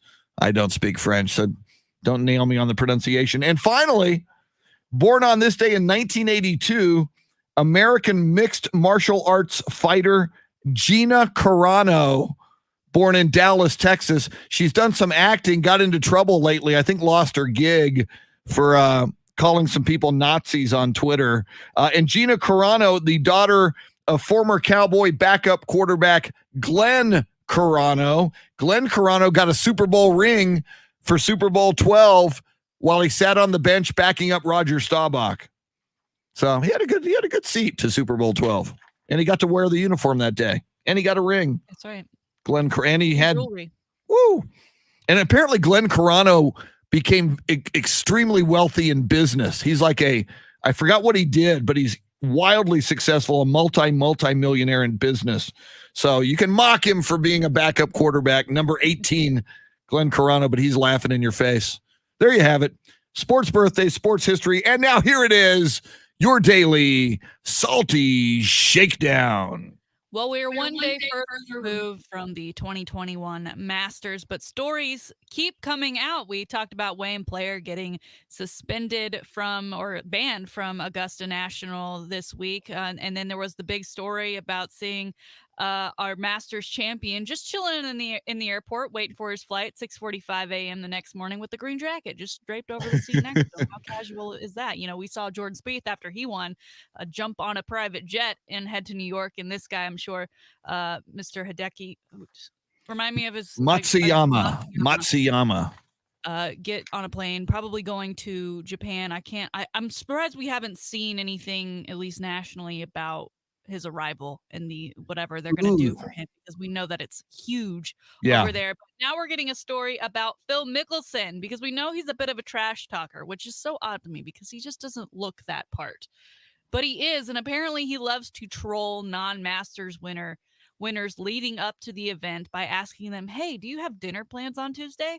Which, of course, is when the Masters champion dinner is held only for Master winners, and it's hosted by the year's previous winner. Wow. Dustin Johnson fell for this joke numerous times, started to annoy him. So immediately following his win in November, he texted Phil Mickelson, I know what I'm doing for dinner Tuesday night, bleep, bleep.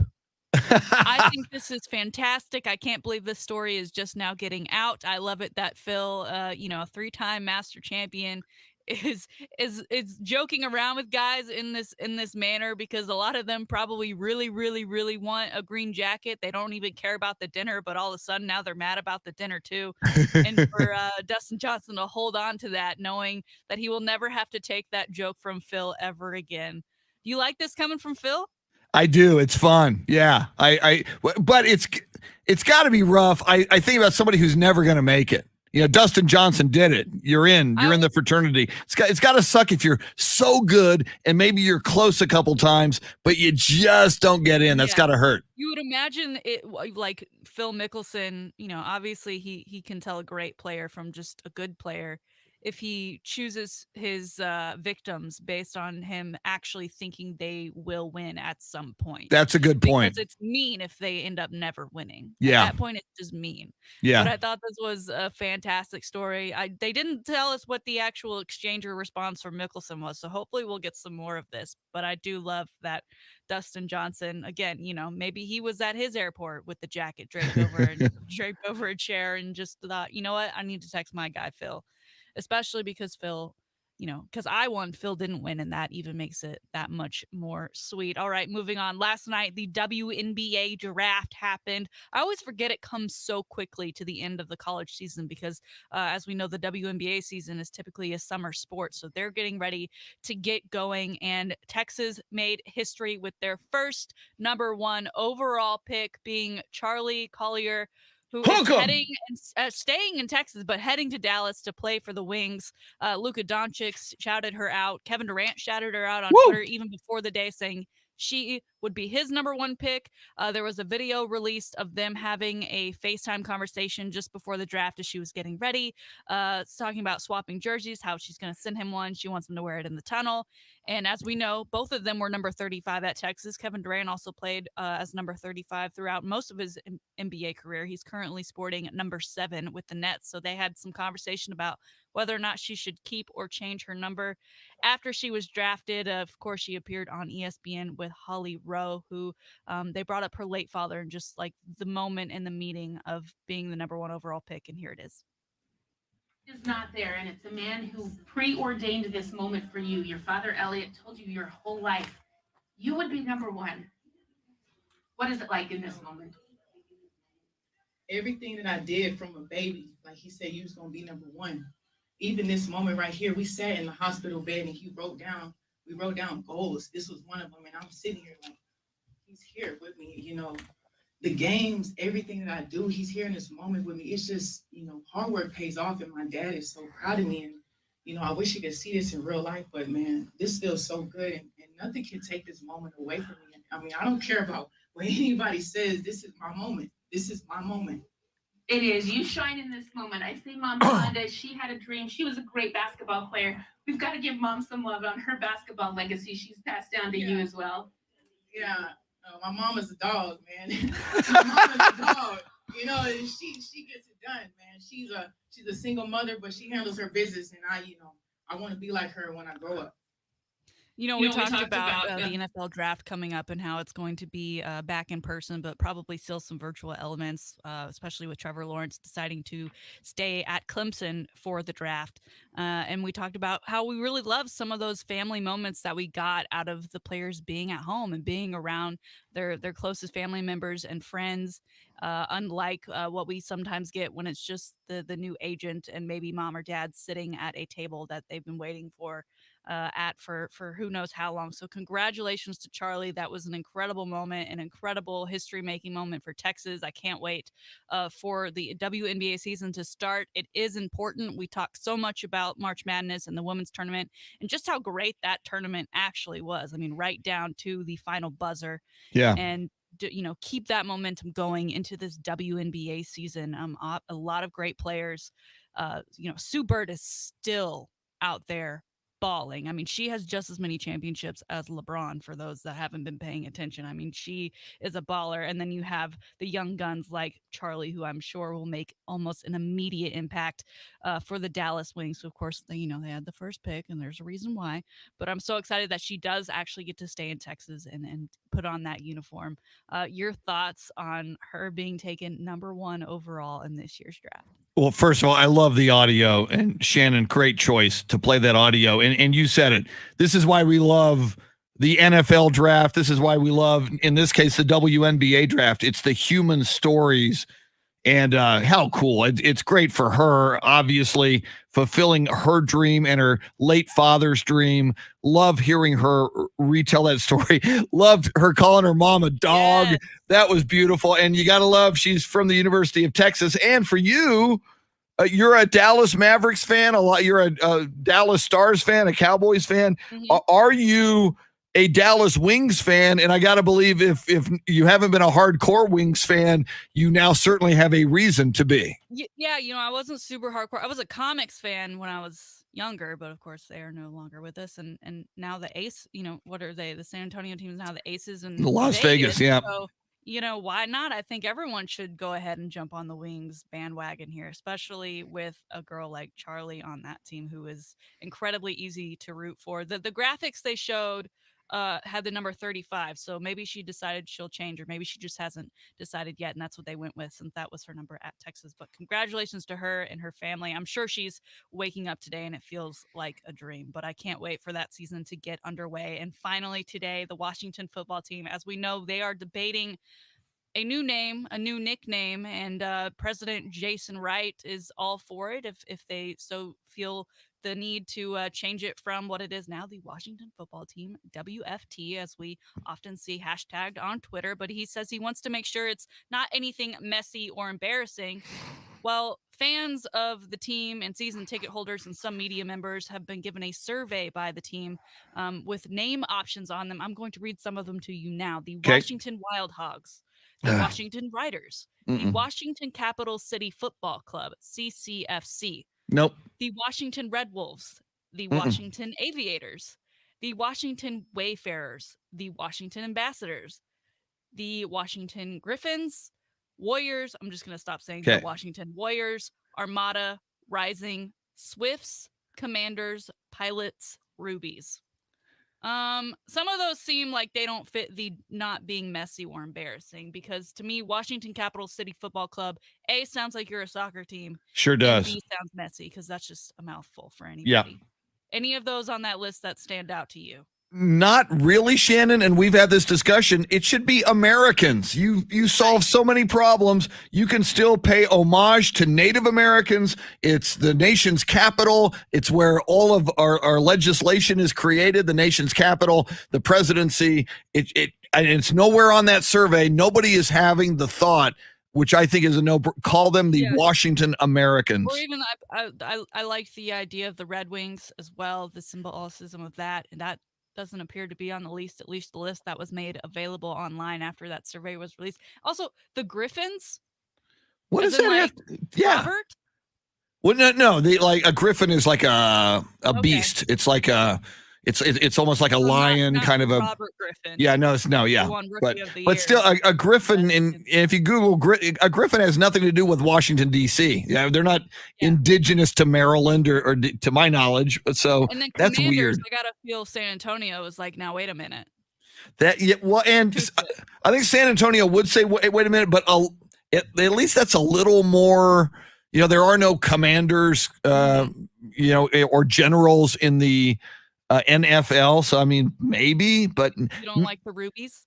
No, none of those, usually NFL to you. Yeah. When there's a good name, you usually go, yeah, that's it. And none of those names did that for me. Yeah. It's not a really great list.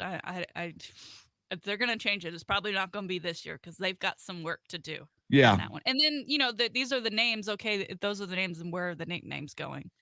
Especially when you already have such short names. So I think for now, my vote would still be for Washington football team, even though in my head it says something completely different when I read it on Twitter. True. And that is certainly an option. And they are saying if they don't come to an accord on a name that everybody agrees on and loves, and they're just going to stick with Washington I think football team. I think the one thing right now for them for not necessarily being confirming that that's what they're going to be is because there isn't really a nickname for them yet. And, marketing wise, they love a good nickname. They love a good hashtag. So True. we'll just have to see where it goes from here. But that concludes today's Salty Shakedown. Outstanding. Great stuff. And man, oh man, I love the Charlie Collier audio. That was tremendous. Coming up, James Allen, our good friend from the Pro Football Hall of Fame, Texan James Allen. We'll talk all things football and more with him. We'll even ask him about LaMarcus Aldridge. Is he a Hall of Famer in basketball? Quick break. We're with you till 9. It's the Chris Duel Show. Ralph Balderas, good morning. Bernard Trefan, welcome. Jason Paniagua mentioning the Detroit Red Wings. I'm going to do some coffee right now, I believe.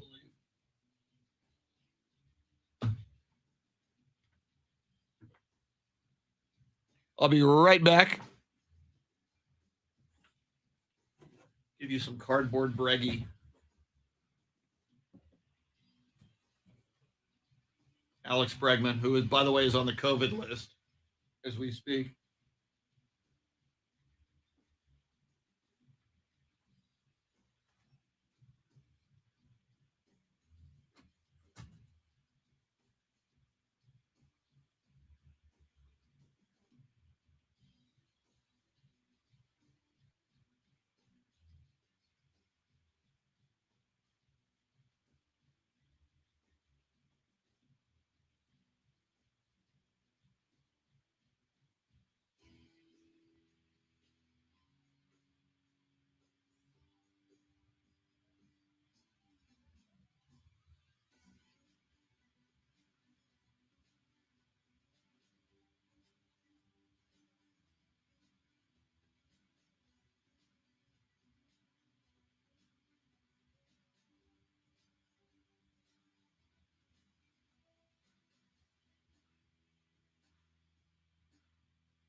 Woo! Woo! Woo!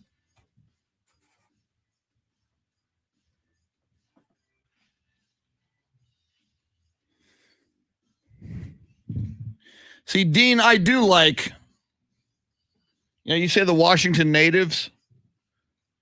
I do kind of like, that's why I like Washington Americans, because you could pay honor to Native Americans and all other Americans, but even Washington natives, for so long, the other team name was derogatory, according to a lot of Native Americans.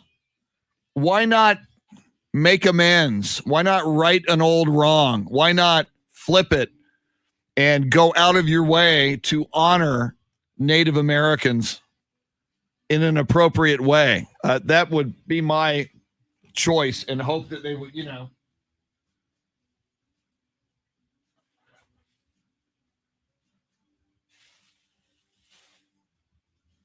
did the wrong thing for so many years. How about do the right thing now? Wouldn't that be nice?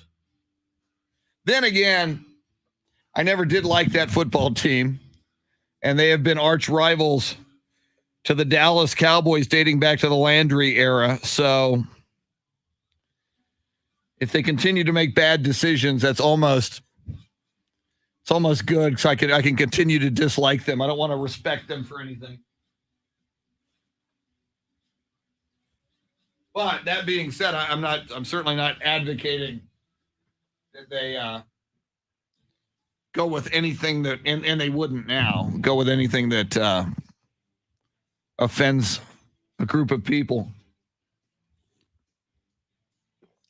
Yeah, and Ralph, I was saying this 5 years ago, but even when Daniel Snyder was saying we will never change the name. And I met personally some Native Americans who said, yeah, it's offensive. And, they were citing, well, we can cite 72% of Native Americans have no problem with this name. Well, that means 28% do. And first of all, I think that's a wildly inflated sample size and poll. Yeah, no, Dean, I got it. I got what you were going for.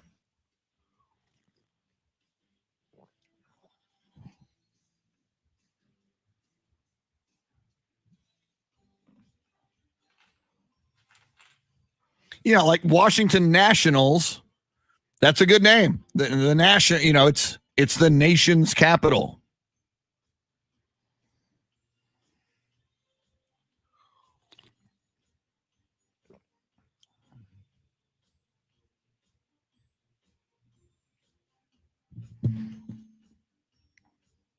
Yeah, and isn't Red Tails, Sam, like a squadron?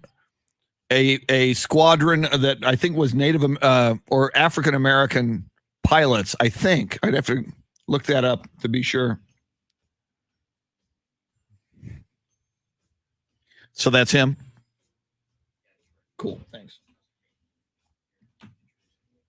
Okay.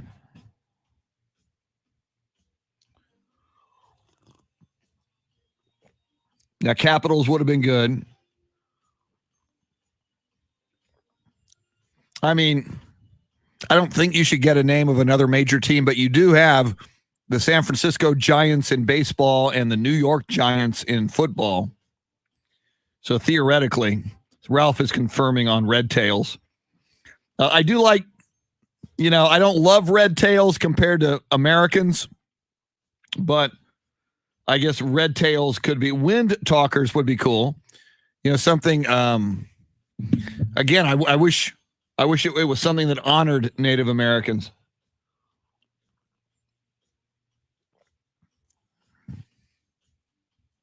Whoops. I just killed my Facebook feed. Thank you, Louisa. Louisa likes the LaMarcus sign. Thank you. Yeah, the way this camera is set up, for the longest time, you're just looking at the back of a computer screen, which takes up half the screen. And this camera is bolted down. So I can't really I guess I could tweak it, but the engineers installed that camera that way, and I might be able to go up and down on it a little, but if I'm going to use the computer, unless I do that, and if I do that, then I'm not looking. So I just figured I've got all this space on the screen. I may as well put something there that is tied into the day. So thank you, Luis. I'm glad you like the sign.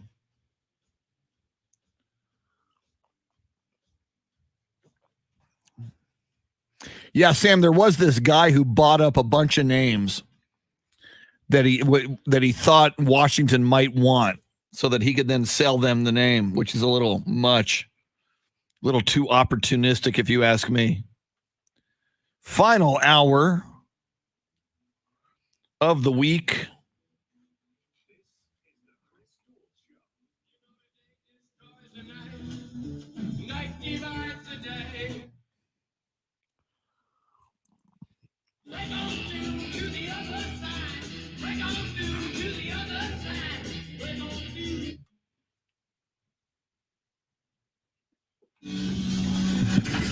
Now, Chris Duel. Friday has arrived. We are getting ready for a big weekend, midpoint essentially of April. I know technically that was yesterday because there's 30 days in April. So, all right, we're starting the second half. We're coming out of the locker room and starting the second half of April on this April 16th. We are 2 weeks away from the NFL draft. I'm excited about that, but that's still a long wait. That's okay. No Masters today. This week, the Masters was last week. 2 weeks ago, the NCAA tournament. So we're kind of in a bit of a lull. We got some Spurs basketball tonight and tomorrow. Spurs have a back-to-back. They're at home tonight against the Portland Trail Blazers. Then they got to hop on an airplane and fly to Phoenix because the Spurs play the Phoenix Suns tomorrow night. Chris Duel Show along with Shannon Salty Sweeney and the man in the final hour before his whirlwind vacation of having eye surgery and clearing brush in his backyard and cleaning out the garage. Dave Ayler. Dave, I can see the excitement on your face as you're ready to go on vacation. I can hardly wait to go home and do more work. Very nice. We are going to get you a vacation consultant on your next vacation. And that vacation consultant could be James Allen because he's a worldly man. He knows how to vacay. I think he knows how to party. He knows how to party. Oh, listen to this. He's got his own music coming in. Nice. James Allen, I've never seen you on the dance floor. I got to see you cutting a rug on the dance floor sometime. Wow. I like the confidence too. I like that. Did you just see him jumping around right now? Pain?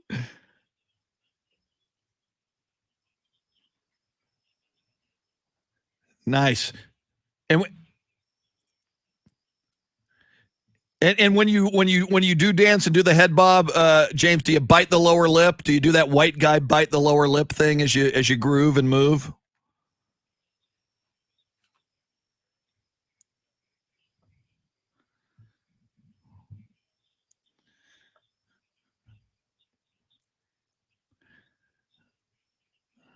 I have always been, dating back to junior high, middle school, I've been the worst dancer in the world. And I realized very early if I tried to be serious about dancing, I couldn't pull it off because I suck at dancing. So I just realized I just need to go out and just kind of, make light of it and have fun and kind of be an idiot and make light of the fact that I cannot dance and have fun anyway. So yeah, my wife and I even once we took like ballroom dancing class, and I was awful. I was stepping on her feet. I was hurting her. I was injured. I got no rhythm whatsoever. James Allen, what is wrong with me?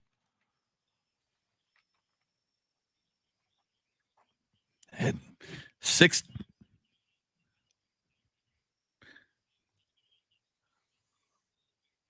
Is that a cool name? And I didn't know until today, James, in sports birthdays, Dick Night Train Lane was born in Austin, Texas. How cool is that?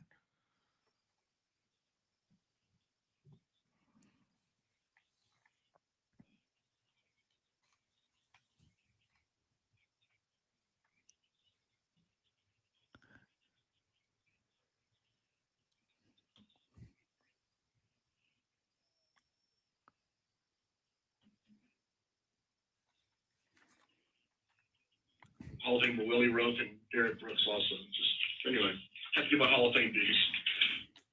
So, James, you sent us a pretty interesting list last night. I wasn't expecting it, but 9 more people are going into the Hall of Fame this August. Can you tell us a little about that? It's not actually, yeah, it's not 9 more. What they did, those people have passed away. Bobby Dillon, Winston Hill, Alex Harris, Steve Sobel, Deuce Slater, Max Speed, Ed Sprinkle, and George Young.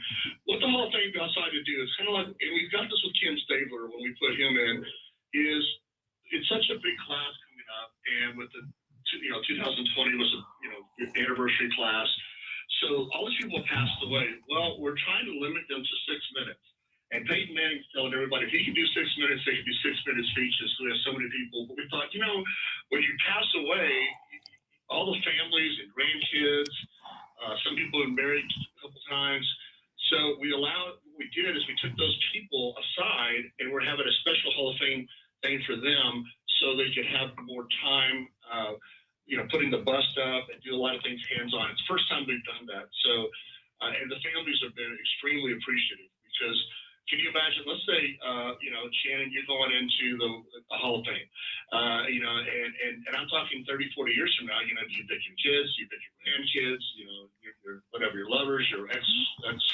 whatever you do, whoever it is, it's kind of a tough deal. And then they're passed away, and it actually creates a little strife. And so, and not strife, but it's just, it's hard. They're part of our family. So to be part of that, we just said, hey, these guys have passed away. If you want, do you want to just do something more intimate? And then the NFL and Commissioner Goodell is going to be there.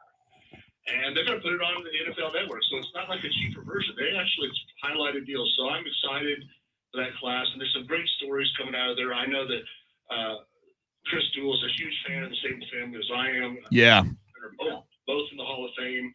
I love Bill Nunn. Most people don't know who he is. Probably the guy. He's a contributor. He was a writer in Pittsburgh, and he focused on historically black colleges back then. And the Rudy family, which has always just been open to anything, he always talked about all these players. They said, all right, we'll try you as a scout. Well, he went and found, John Stallworth, Mel Blount, Donnie Shell. Wow. And guys that never would have, been drafted. And he ended up being there for 45 years with the Steelers. And he went out and got Jack Lambert out of a small college. And so there's a lot of great stories. People have never probably heard of Bill Nunn, but he revolutionized. It's kind of like, if you remember, we talked about the University of Miami coach that went out to the not so good part of town and found all these great players, and created the U. And we talked about him dying a couple weeks ago, and people don't even know who Bill Nunn is. And so I'm excited for that class. Yeah. Commissioner, intimately deal with their family, be on a long 90-minute show. So thank you for bringing that up. Absolutely. And the Miami coach, Howard Schnellenberger, who just passed away, we talked about him. And I do want to point out what we're talking about, this 90-minute special that will posthumously honor these great names in pro football. It's going to air on the NFL Network Saturday, May 1st, a 90-minute special. But I also like this because not everybody has the NFL Network, James. It'll then be aired on ESPN2 on May 4th. Which is cool. And you did mention Steve Sabol, son of Ed Sabol. These were the guys who created NFL Films. And I truly believe, James, and I imagine you do as well, pro football and NFL football, as huge as it is, and when I was a kid, baseball was America's pastime. Baseball was the biggest sport when I was a kid, and if football was I loved it, but football was not as popular as baseball. Ed Sabol and then his son Steve with NFL Films got the idea, let's shoot these games in super slow-mo, and let's not just add music like 60s rock and roll music. Let's create specific like classical music. And they created even their own genre of NFL Films music. And we're also used to it now. James and Shannon, I think we all take it for granted. It's like, yeah, this is what you do. You recap a game, you show slow-mo, and you play really nice music to it.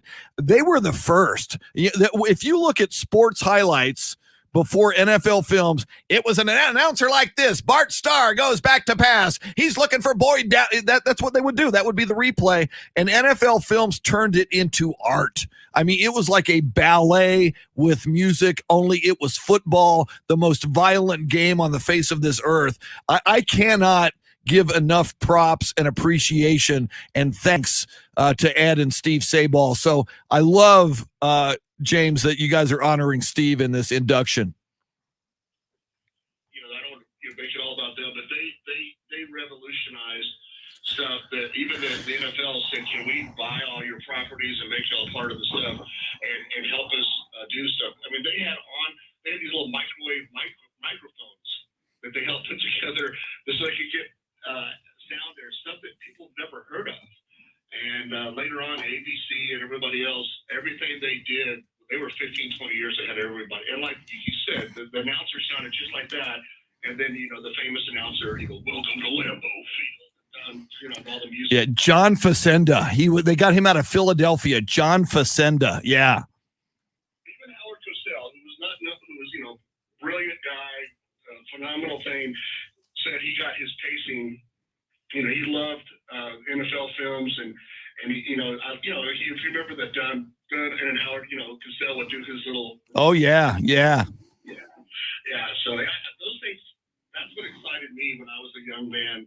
Was watching those NFL films, and I used to go out and play the Monday Night Football music in my head, with Howard Cosell.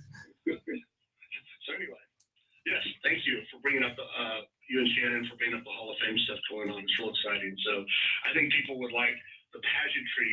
By the way, Shannon, that interview you had with that lady was that's what I love, and I love pageantry and I love stories.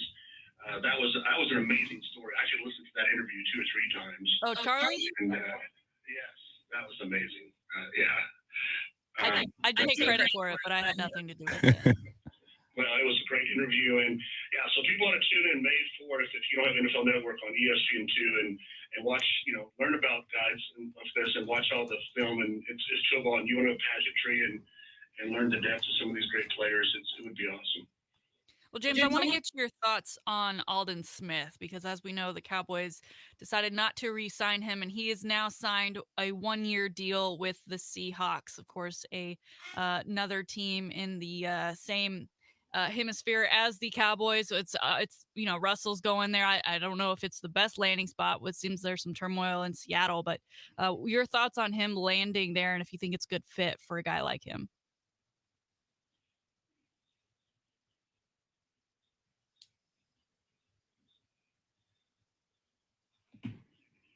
On the offense and the defense, and both both teams are scrambling because fans are tired. I mean, Seattle was definitely known for its defense, and I think it's interesting, and I don't want to get too parsnickety here, but Cowboys are really focused on defensive backs, and it's kind of interesting where you have Aldon is a great pass rusher, and I don't know if they just think because of his age. There's obviously something there. Obviously, that's why I signed a 1-year deal. I think he's 31? Is that right? So I think that's the issue. I think the age, they're trying to bring in new, younger people, but I don't know. They're doing a lot of defensive backs, and I don't get that.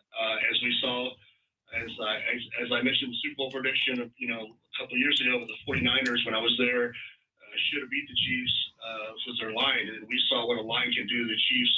But you have guys up front that you can't have 2 seconds to make a decision. It's tough. So I don't get it, but it makes sense for Seattle, and it makes sense to fill a gap for Seattle because he is an older linebacker. So it makes sense for both people, and it makes sense for the Cowboys to try to rebuild, if you will.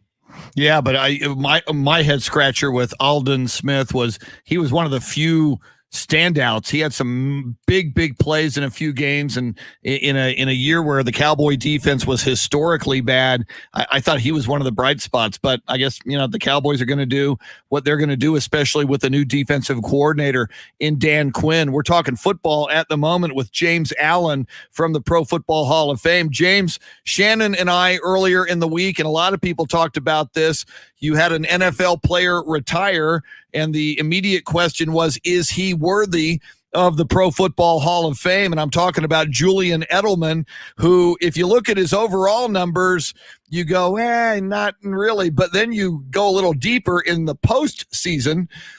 He was a Super Bowl MVP, and his postseason catches and yards are second in the postseason only to Jerry Rice. And I'm not sure I would say, yeah, Julian Edelman is a Pro Football Hall of Famer. However, I would say, playoff games and Super Bowls to me are 5 times or more important, if not more, than a regular season game. I mean, obviously, Julian Edelman didn't put up big numbers in the regular season, but as Paul Alexander pointed out to us in the last hour, he was a possession receiver. He wasn't a guy who was going to go deep and catch an 80-yard touchdown. His job was to move the chains.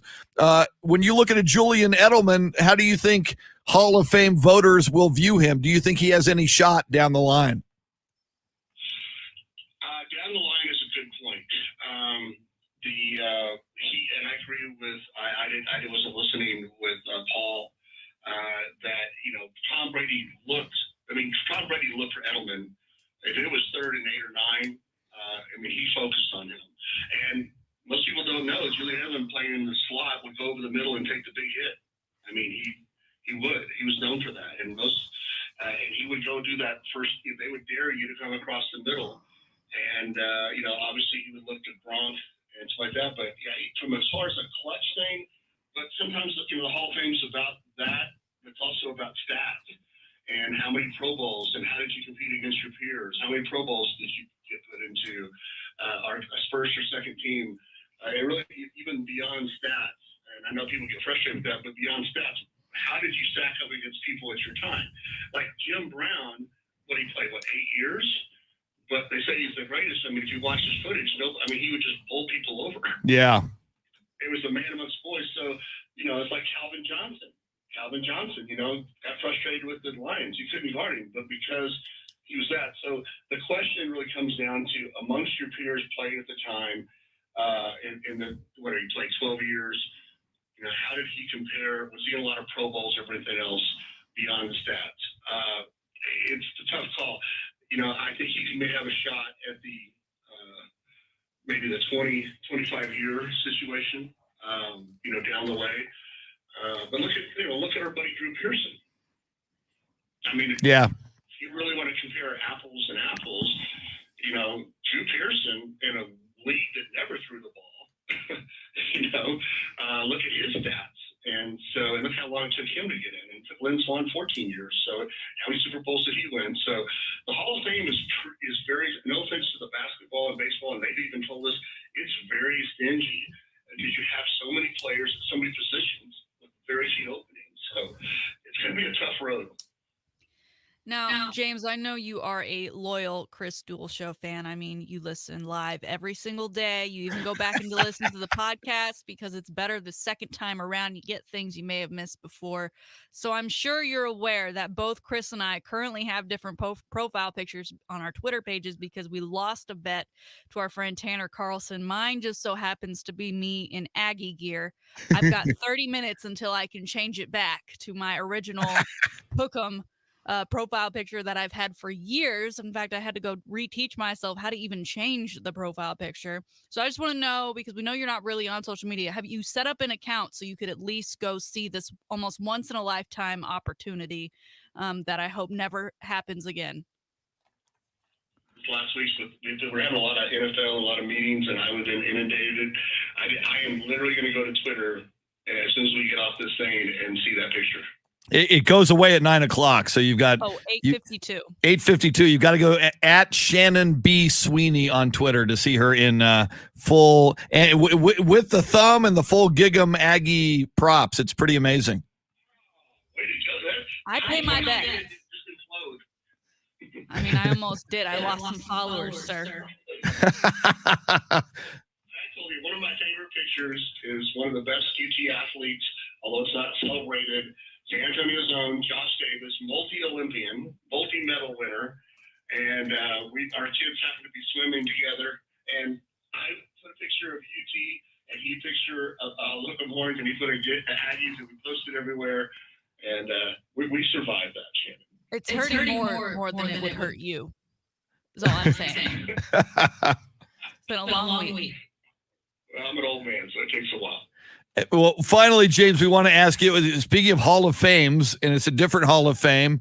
It's the Naismith Memorial Hall of Fame, the Basketball Hall of Fame. San Antonio Spur, longtime Spur, most recently Brooklyn Net. LaMarcus Aldridge shocks a lot of people yesterday when he announces his retirement, citing a heart issue that has flared up again. So he's concerned about it. Absolutely understandable. When I walked in the building this morning, Charlie Parker asked me, is LaMarcus a Hall of Famer? And my initial reaction was no. Then I Googled him and saw 7-time NBA All-Star, and I looked at his numbers, and I think about the NFL. If somebody's a 7-time Pro Bowler, they certainly at least deserve consideration for the Hall of Fame. And Shannon and I talked about it earlier in the show, and I flipped. It's like the more I look at LaMarcus Aldridge's career, the more I say, yes, he should be in the Basketball Hall of Fame. Any thoughts on LaMarcus Aldridge, and is he deserving of the biggest honor you can have in your sport? I'm not familiar as much, definitely not in baseball. Basketball is some of the, what I would call the, game of inches, how to get into the next level, whether it's to be an All-Pro or All-Star, or then even the next one, which is a Hall of Fame. It's a very small hole. So usually I don't have what I would call the exact inside of their voting. But, when you look at him, he has top 100 ranks in, 47th in NBA history in career points, 67 in rebounds, 68 in blocks, 36 in field goals, and 71st in minutes. To me, he's a Hall of Fame. Boom. That's coming from a guy who is on the board of probably the biggest Hall of Fame on the face of this earth, the Pro Football Hall of Fame. So, yeah, I mean, no hesitation there from James Allen. James, always fun, sir. Always a privilege. We love having you on. Have yourself a great weekend. Thanks for hanging out with us. Yeah, I was looking forward to seeing you at the Hall of Fame festivities. I know Shannon can't make it, but I look forward to seeing you. And Shannon, you're being a good sport. And if Brett McCombs and Josh Davis can do it, a lot of other people, you'll survive. But I hope the Horns have a great year, the Aggies, and hopefully the Cowboys will figure it out. So thank you for your time. Thank you, James. Yes, sir. Appreciate it. Now, Shannon, I'm not ruling out Hall of Fame. I'm just saying it ain't over till it's over. We'll figure something out. I'm only 6 numbers away from winning the lottery, by the way. I work in radio, so my retirement plan is the Texas lottery. Okay. So But you only retire if you win it. that's true, but I'm just 6 numbers away. So just pointing that out. Quick break. More coming up. She's Shannon Salty Sweeney, Dave Ayler, 30 minutes away from vacation as the Eagles sang, he is already gone. And he's feeling strong. He will sing his victory song. Quick break with you till 9 on the Chris Duel Show.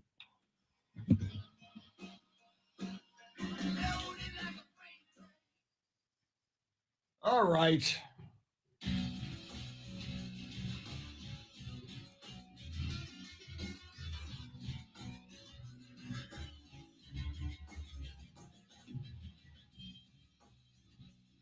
I'm getting one more coffee because I need it.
Thank you, Carl Fisher.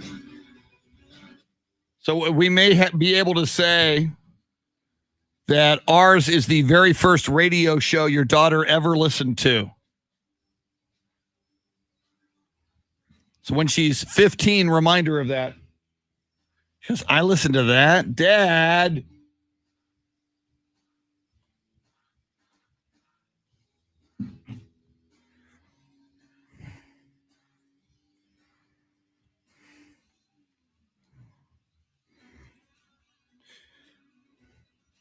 Once again, Carl, congratulations to you and your wife.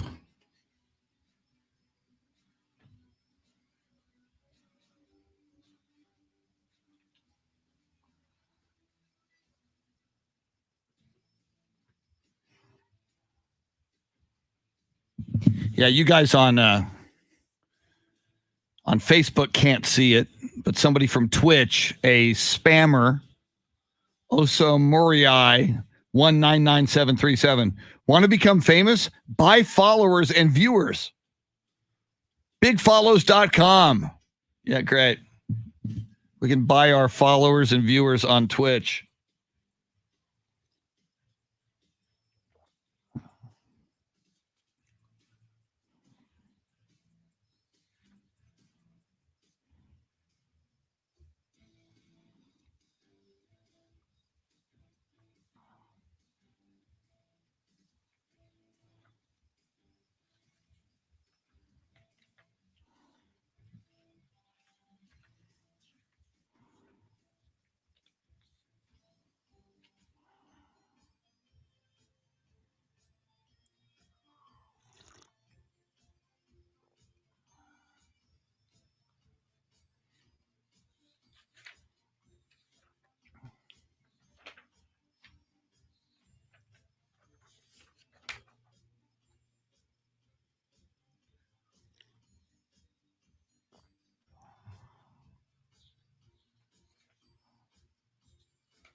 Almost back. Take a quick look at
here we go.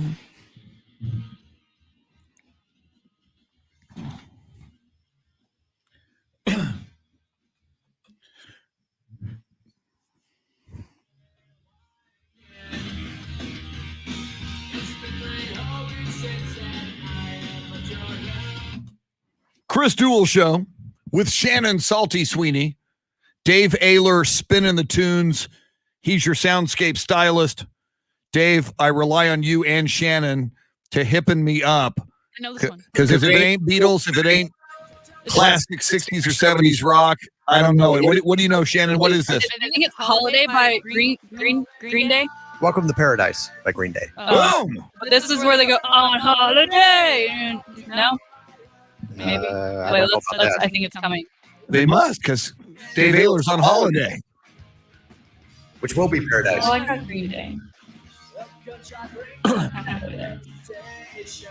Billy Joel has a pretty, you know when that guy's singing. True.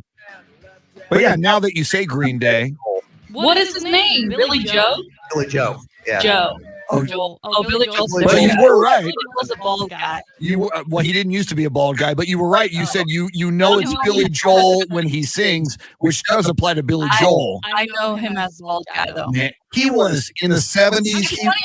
I know, but he was the hippest, coolest cat when he came out with the album 52nd Street and Piano Man, and he married the hottest supermodel. Who would you say, like Giselle or the hottest supermodel of the 70s, Christy Brinkley. Swing. Thank you. That's how she married Billy Joel.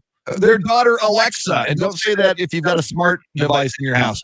Their daughter Alexa was the parents were Billy Joel and Christy Brinkley. He was. But now you know him. Oh, he's some bald guy. Billy Joel is some bald guy. Yeah. With white sprouts Every- on his head. Every so often, Sirius XM does. They convert one of their channels to the Billy Joel channel. And I grew up listening to Billy Joel, and I was a fan. I had the albums. I went to see him in concert a number of times, but I wasn't a super fan. When they do his channel, and what's so cool about that is the artist, in this case Billy Joel, will explain where the song came from and how he wrote it and what he meant to say. He's got such a crazy good catalog. If you look at the entire body of work that Billy Joel did, I highly recommend him, Shannon. There's more to him than some old bald guy at a piano. But does he have a Broadway production like Green Day and Billy Joe have? I believe there is a Broadway production of Billy Joel music. I swear to God. We can Google it. I swear to God there was a Broadway production of Billy Joel music. They're the same. I wouldn't even say the same. I would say Billy Joel's bigger than Green Day. But then again, what do I know? Get off my lawn. Today is National Librarian Day. First of all, Shannon, do you know what a librarian is? Because they don't have them really anymore. We don't go to the library anymore. Yes, but I've only ever known one. Was she a witch? Did you know? Was it a woman, and was she a witch? It was a woman. She was not a witch that I know of. I believe her name was Miss Wilson. Miss Wilson. I never checked out a book and then read it. But Yeah. I always Go on, returned it Chris. on time. Well, no, I went 1 year to Antonian High School. After middle school, before I went to Holmes High School in San Antonio, it was known as Antonian College Prep at the time. And it sounded like a good idea. Hey, you don't go to high school. I go to college prep. Yeah. So I'll be all prepped for college. It'll be beautiful. So it was a Catholic school. Antonian was a Catholic, and still is. And it was one of the reasons I left. It was not co-ed. It was all boys. And then so I go to Antonian as a freshman, and all my friends like Steve Duraco are talking about all the beautiful girls at Holmes High School. And I thought, I need to get out of this boys' school as quick as I can. Plus, it was a Catholic school, but the librarian, her name was Sister Blanche. And she was no sister. She was not like sister. She was a witch. She would you would make any noise and she would get you. Shh. And she was 117 years old in the nun outfit and just mean as a snake. It was a librarian should say, "Oh, I want to help you learn and discover books so that you'll become knowledge." She was an absolute witch. Did little Christopher get his hand smacked with the ruler? Oh yeah, for being smack loud? the hand. I have had, and this is part of why I had to leave the Catholic Church. I have had such a bad experience with nuns over first grade. I went to St. Luke's, which was a Catholic elementary school. And believe it or not, I swear to God, her name was Sister Gonzaga. That was her name. Like I didn't even know about the basketball school yet. Her name was Sister Gonzaga. I was 6 or whatever you are in first grade. I couldn't pronounce Gonzaga, so I called her Sister Godzilla. She did not like that, and she would pull my ear when I was a big talker in class, out of turn. She would like grab my ear, lift me out of the seat by my ear, and then walk me into a closet in the back of the classroom where the kids would keep their box lunches and so I'd go back there and eat everybody's lunch and get into more trouble. But so I just all my life, whenever if people see a nun and they go, oh, she's a sister of God. And I just have, it's like a Vietnam flashback for me. When I see a nun, it's like, oh my God, it's a nun. They're here to destroy my life. Sister So not that I can't get over it. My librarian, I was wrong. It's Jane Willis. Our librarian. She was there. I was in elementary school for a very long time. I started going when I was 3, so I was there for a total of 8 years. So that was one consistent. There was always the same librarian throughout my time. And Jane Willis was a good woman and a good librarian. I believe she's retired. She was there to help you. It's so, you mentioned like, have you ever been to a library?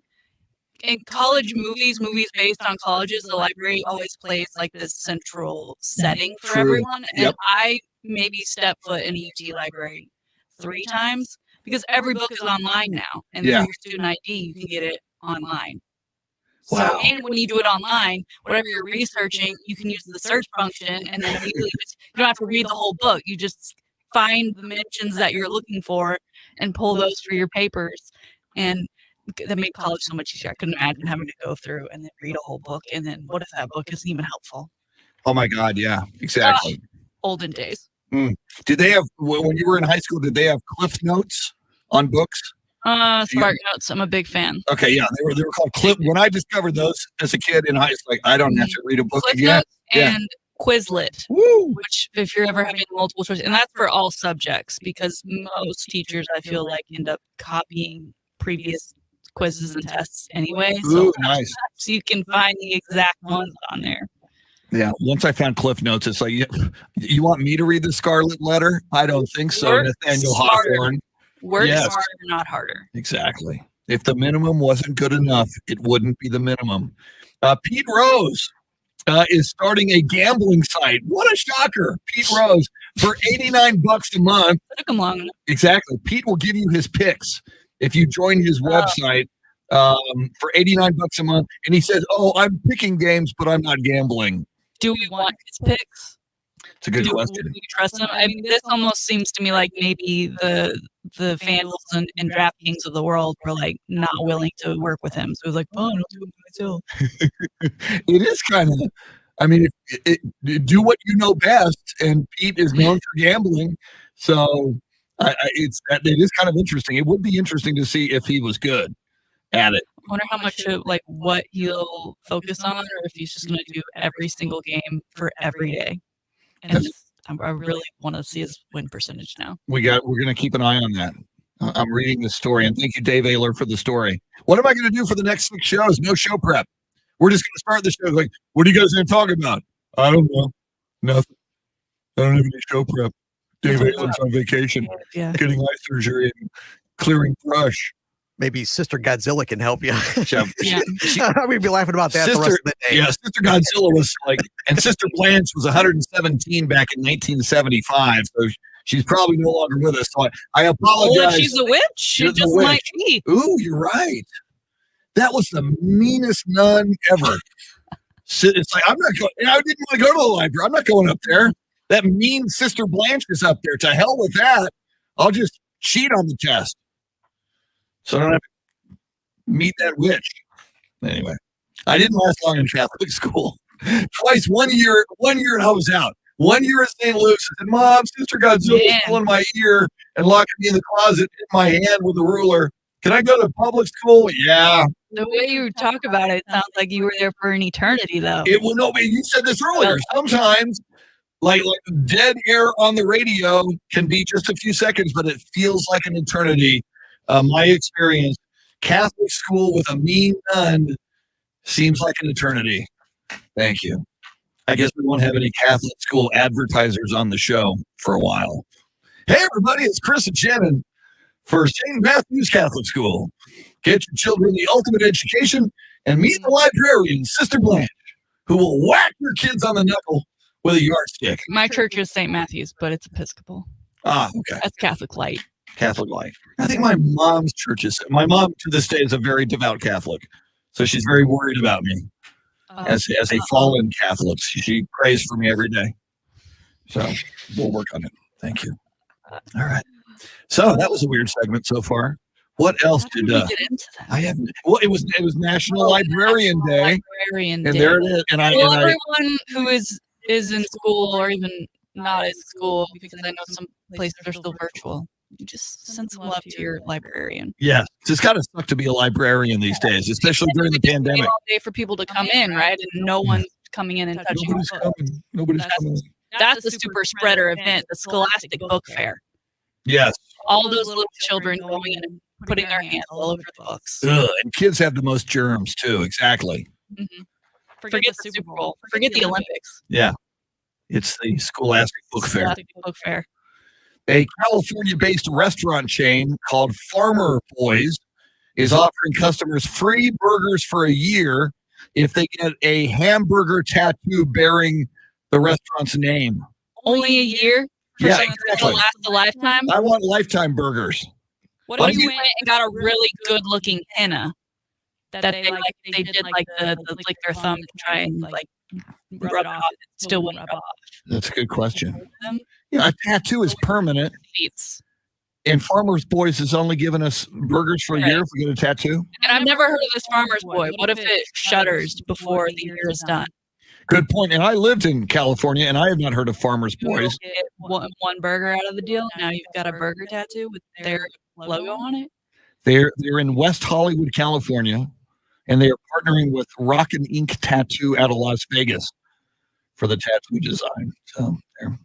So you got to go. Not only do you have to get a tattoo, you got to go to Vegas to get the tattoo. Apparently, Rock and Ink Tattoo in Las Vegas. So yeah, I got to drive all the way to Vegas, get my tattoo. If you're someone who just like uses your entire body as the canvas and has something else in mind that they could do a good cover up after that year, you know, that you're going to get anyway, then I guess why not go get that tattoo a year later? You'll get the one you originally wanted and just cover that one up with it. Because some tattoo artists are like really great at doing cover up jobs. You know, you'll see like Yeah. who's gone wrong, what they look like now, and you know they look beautiful. But if you're not someone who's into tattoos, I'd question your judgment if you were to be in line for this one. Well, and A, I'm not into tattoos. I don't have any currently. But B, even if you are, shouldn't a tattoo be really meaningful? You know, the person you love, you know, a deceased family member who you love and want to always, you're going to put a burger from some burger joint on your body. Breakfast, lunch, and dinner. Now, if it were an In-N-Out burger tattoo, I would consider it. Or the original Tummy's Burger in LA, not Farmer Boy. That doesn't even sound like a burger joint. That sounds like a plant-based burger joint. It does. And we're from Texas. We don't eat no plant-based burgers in Texas. No, we don't. We like our beef. We've tasted them and said, No. thanks. Texas beef in Texas. That's redundant. Our thanks to Paul Alexander, Coach A, James Allen from the Pro Football Hall of Fame.